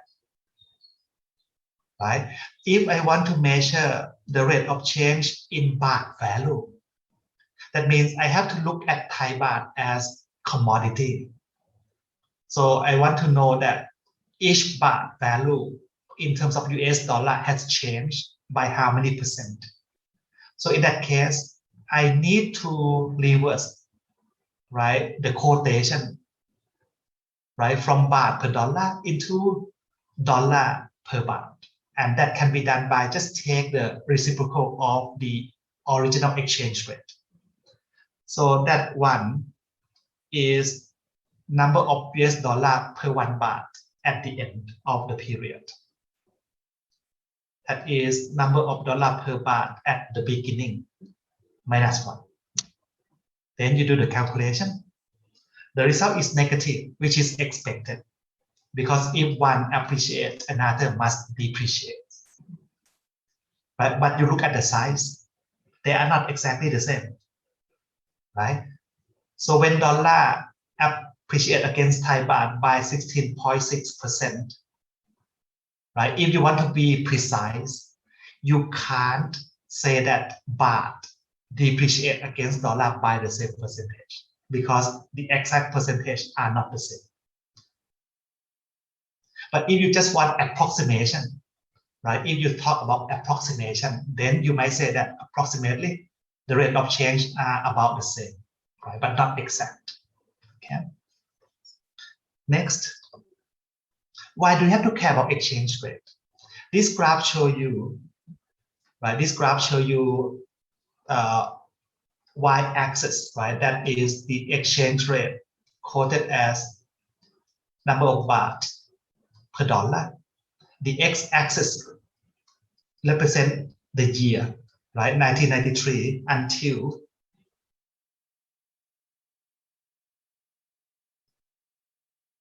oops. You mean this one, right?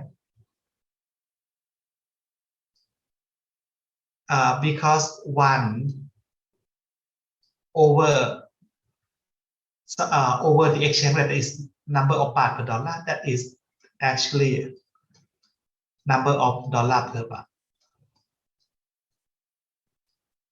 right? Once I take the reciprocal, okay.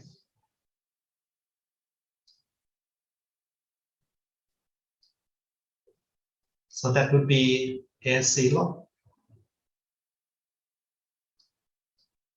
dollar per baht, page 29. Okay, let me go back to page 29. I am responding to the chat that come in. What about page 29?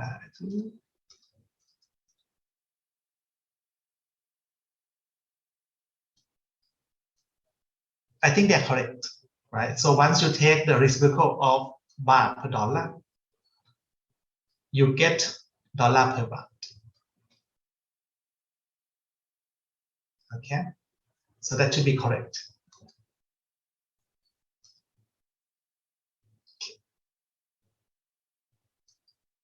Okay, let me move on.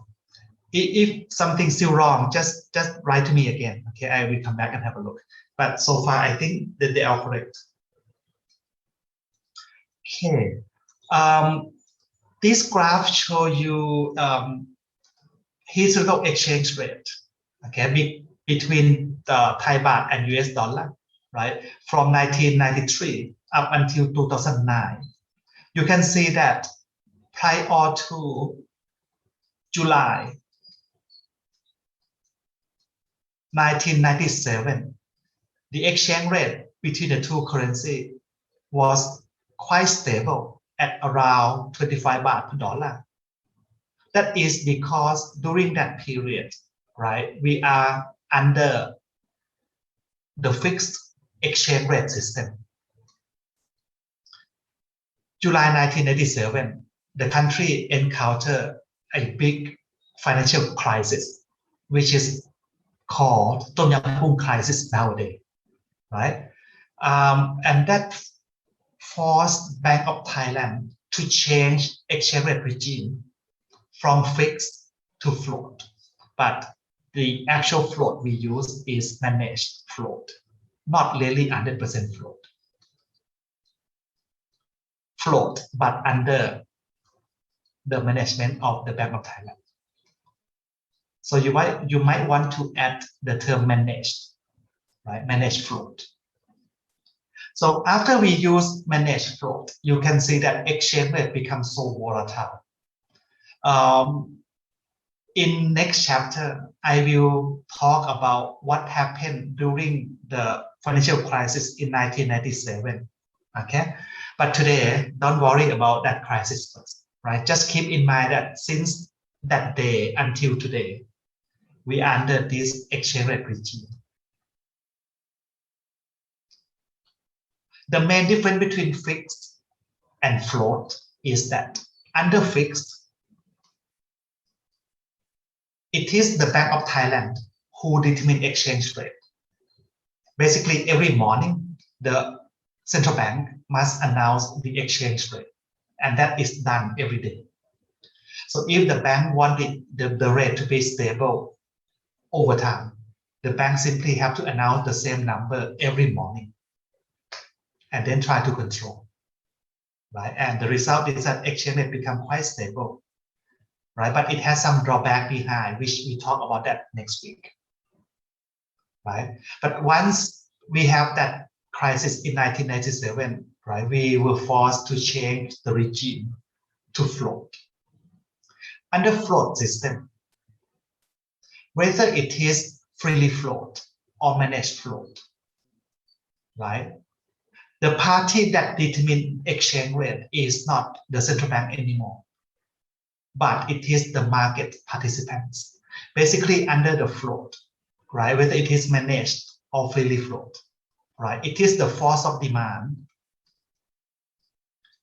If I have the x-axis as the quantity of foreign currency, the y-axis here as price of dollar, which is exchange rate. Right? It is the force of demand and the force of supply that determine market exchange rate. And why is it so volatile? Because demand supply change all the time, right? Demand to buy, supply to sell foreign currency keep changing throughout the day, all the time. So as demand supply shift, right, to the left, to the right, right, the market rate keep changing. So the nature of this kind of regime is that exchange rate become volatile. Right? The good point is central bank doesn't have to carry the burden of fixing the exchange rate. Okay. Now, whether it is managed float or freely float, right? The central bank let demand supply in the market determine exchange rate. Now, what is the difference between managed and freely float? The difference is that under managed float, central bank will intervene the market from time to time, right? When I said intervene the market, I mean that central bank will either increase demand. Sorry, increase demand must be this slide.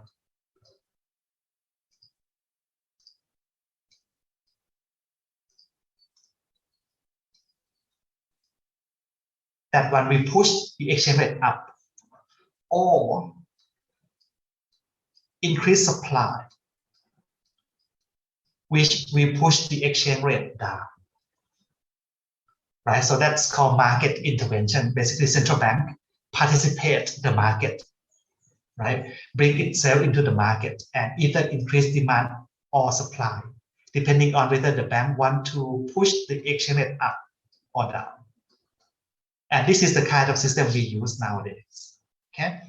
So since the exchange rate that we encounter nowadays is mainly determined by the force of the market.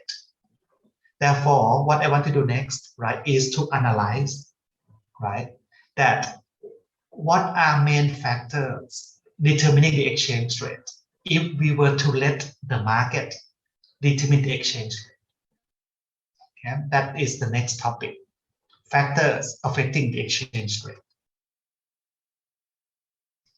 But before we go to that, right, let me summarize, right, the effect of exchange rate, right, on a business organization and on macroeconomic condition first. Okay.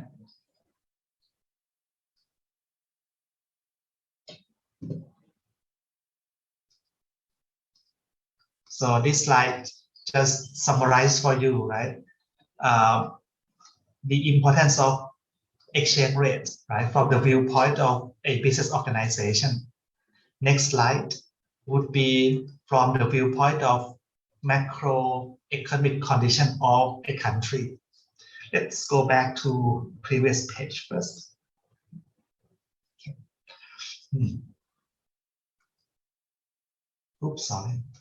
I have to go. Okay. 32.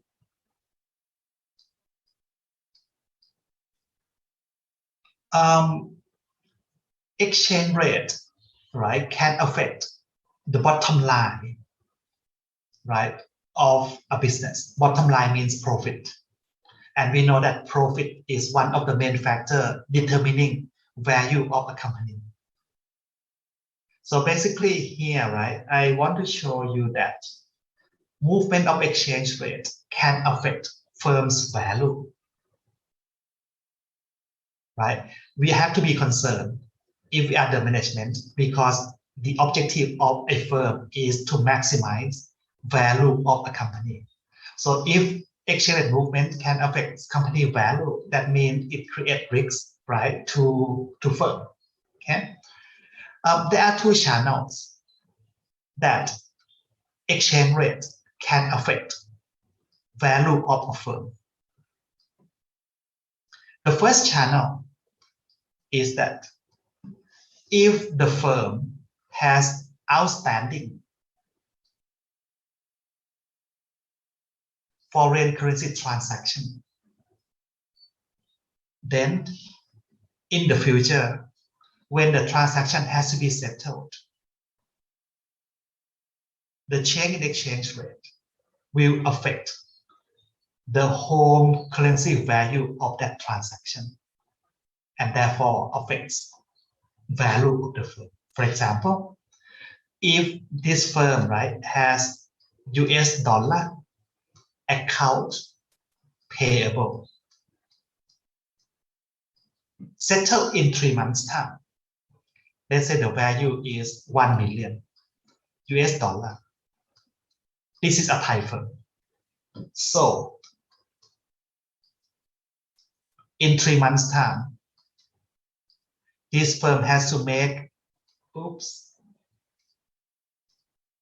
1 million US dollar payment, right, to settle the account payable. I put negative sign to reflect cash outflow. So that means in the future, right, the firm must buy US dollar first, right, to make the payment. And to buy that dollar, the firm have to pay Thai baht.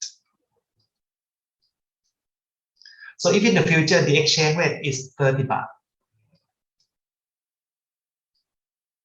that means the cost of settle this transaction in 3 months time is 30 million baht, but that's in the future, right?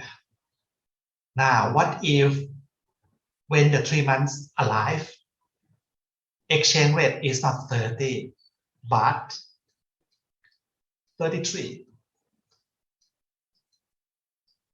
Can you see that the actual cost of settle that contract is now 10% more expensive? That's 3 million more baht. So when think about profit, right? At time zero, right? We thought exchange rate will be 30. Therefore, we thought that the cost of doing this business is 30 million. But when the actual time alive, exchange rate is 33. Therefore, the actual cost is 33 million. So our profit is cut by 3 million, affect firm's value. Okay. Now, if you go back to this graph, look at certain period. Let's say if I pick this period.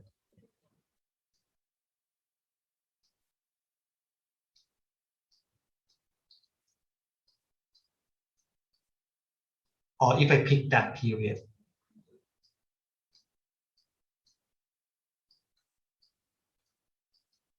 You can see that the swing of exchange rate in 1 year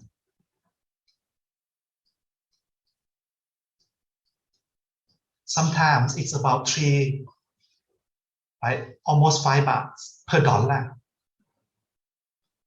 right? So the swing of exchange rate is not that small, right?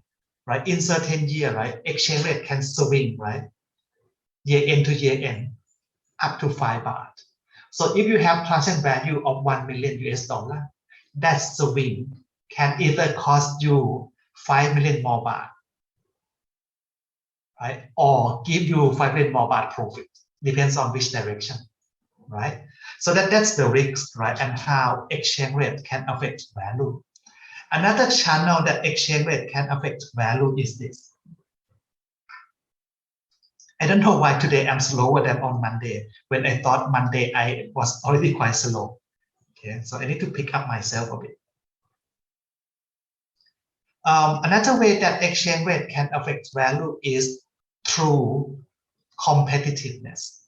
That means the transaction has not been outstanding yet, right? But through the normal operation, it will occur. For example, if a company, right, sells product overseas at $1 per unit, right? At the exchange rate of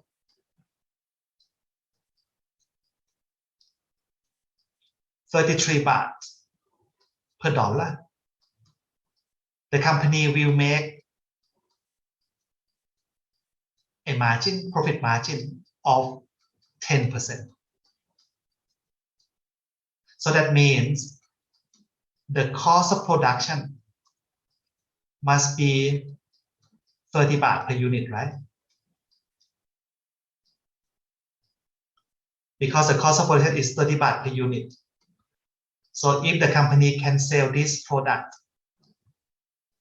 at the price of 33 baht, profit will be 10%. So therefore, at the exchange rate of 33, right? Pricing the product at $1, the firm will earn 10%. Now, we are talking about future event. In the future, right, which has not occurred yet, right? We just look forward, right? When we talk about risk, we have to look forward. What happened to the price competitiveness of this firm if in the future exchange rate move down to 29 baht per dollar?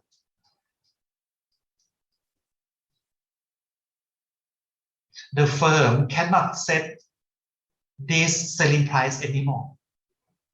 Because if the firm were to keep the selling price constant, right, $1 can be exchanged for 29 baht. But the cost of production is only 30 baht. So that price cannot stand anymore, right? If the firm still want to be in the business. Basically, the movement of exchange rate has eat up all the margin. And not just eat up all the margin, it actually eat up into the cost of production as well.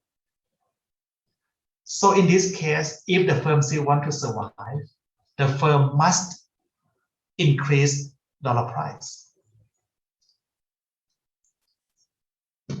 right? To bring back margin from negative to positive. But once the firm increase the price, if competitor overseas do not increase the price because they might not have the same problem with that exchange rate. So if we increase the price but competitors do not, then we can't sell that many units anymore, right? That means we lose out in terms of price competitiveness because we have to adjust the price up to bring back the margin, right? Now, if the exchange rate only drop to, let's say, 31 baht, if we don't bring up the price, margin, right, we reduce from 3 to 1 baht. That means we wouldn't have enough profit, right, to do some things like INTL and so on. So that is also the loss of price competitiveness, right? So and that's another channel that exchange rate affect firm's value. Okay, next one. Last one, I just want to show you how exchange rate affect macroeconomics, right? To do so, right, I just need to explain the first bullet because the second bullet is just the opposite, right? I can leave that to you. Okay, let's see what happened to the Thai macroeconomics if there is an increase in exchange rate like 30 baht to 32 baht per dollar.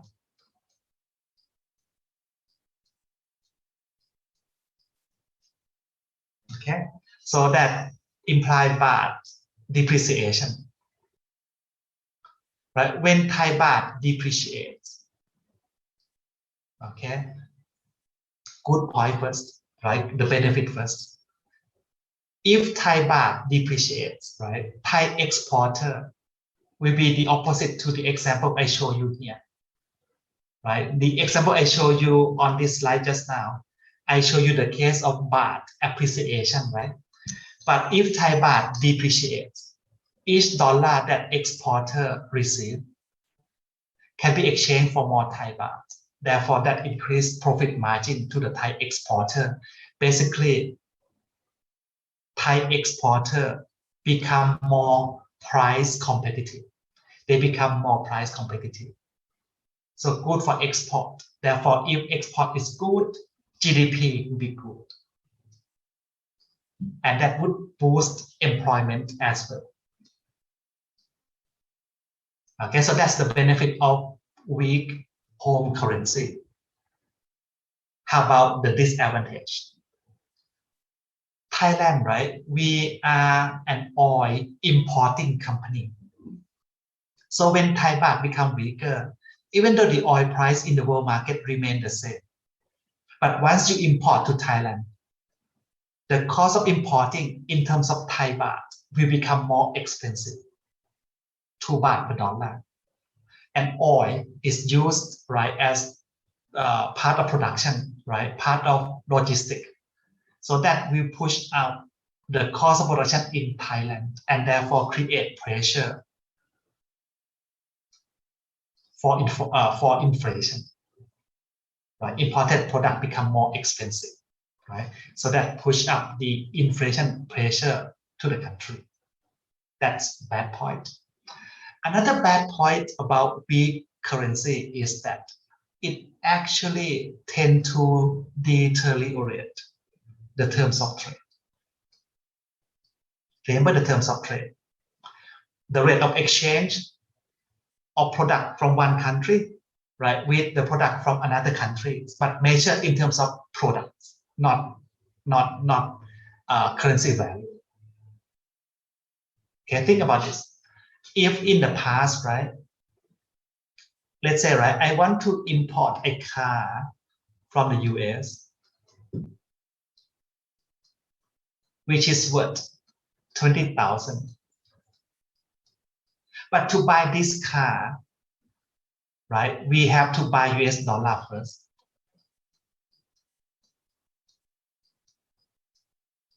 Because we are from Thailand. So to be able to buy dollar, we have to sell Thai product. Let's say we sell rice, right?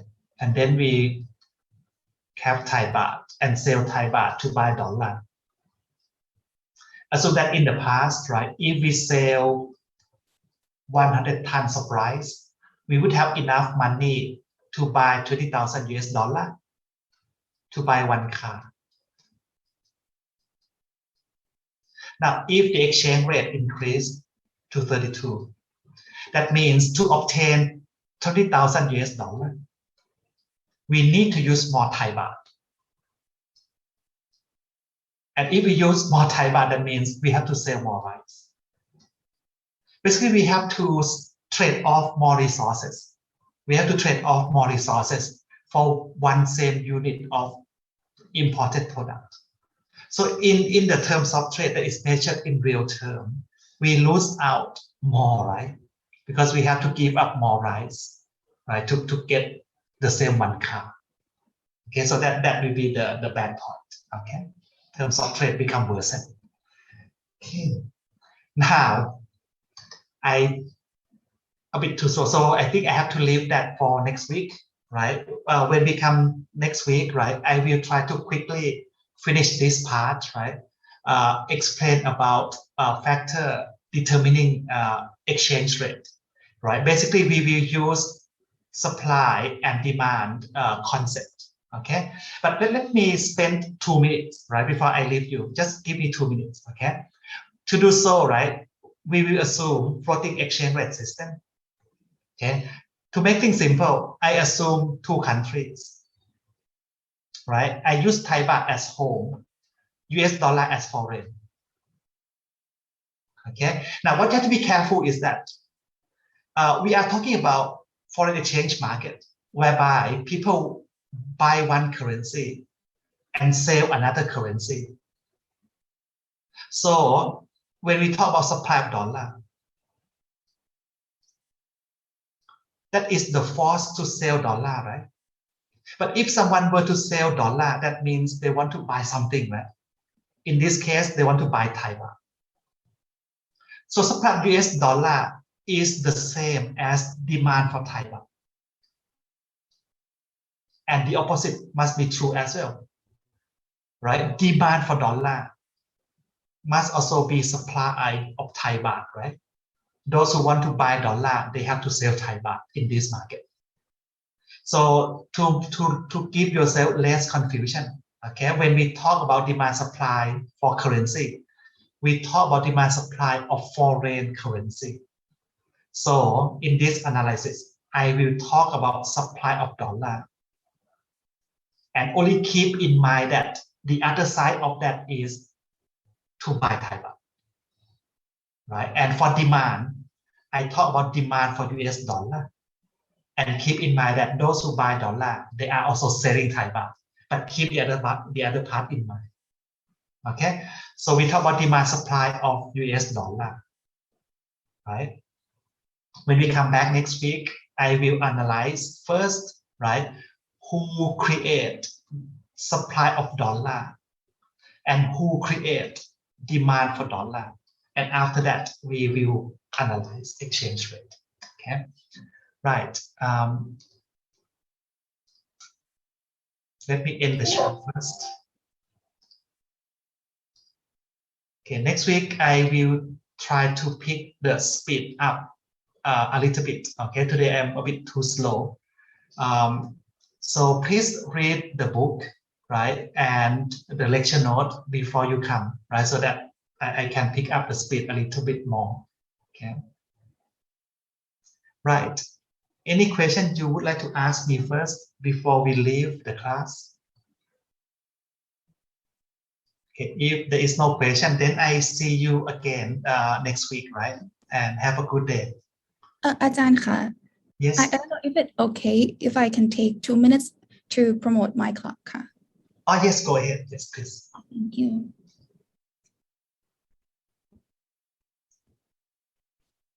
So hi, everyone. I would like to take around 2 minutes to promote our club. So we are from Cambridge Consulting Networks, which is a group of student-run consultancy club that provides strategic and management consulting to real companies. Once you are accepted into our club, you will get an experience in consulting fields, exclusive trainings, great learning curve for self-development, and you'll get to become a part of our global network, which we currently have branches in London, Cambridge University, and Hong Kong. As for the project duration, the project kicks off will be around September, which will last about 12 to 16 weeks.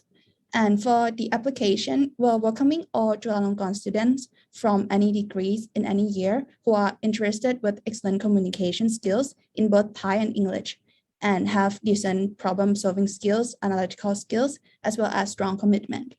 The application period will start from 16 to 20 August, which is next week, via Google Form, which will be open on 16 August.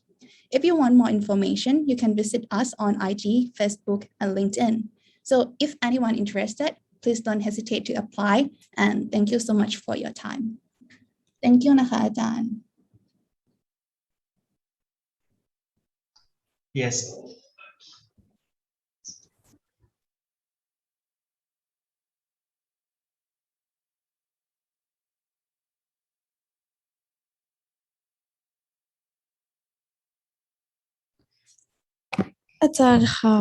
Yes. I was wondering if foreign exchange can actually affect all like other markets within the financial markets, for example, like stocks or commodity. Yes, it can. Yes, because exchange rate can affect inflation, right? Normally, it affects inflation through the price of commodity. And exchange rate can affect interest rate as well. So that part, right, we will learn in the topic called international parity conditions. I see. So foreign exchange is something, is it like how important is it, for example, for commodity market? Because I'm interested in trading futures, or are you going to talk about that in other lectures? Normally we, now you have to understand that commodity market, they are traded in US dollar. So for those who hold US dollar, I don't think they feel much about the effect of exchange rate on the commodity price. But for us, it affects us because we hold Thai baht. And if we want to trade commodity, they are mainly traded in US dollar term. So therefore, we have basically another risk layer from the exchange rate. I see. Thank you, Khada.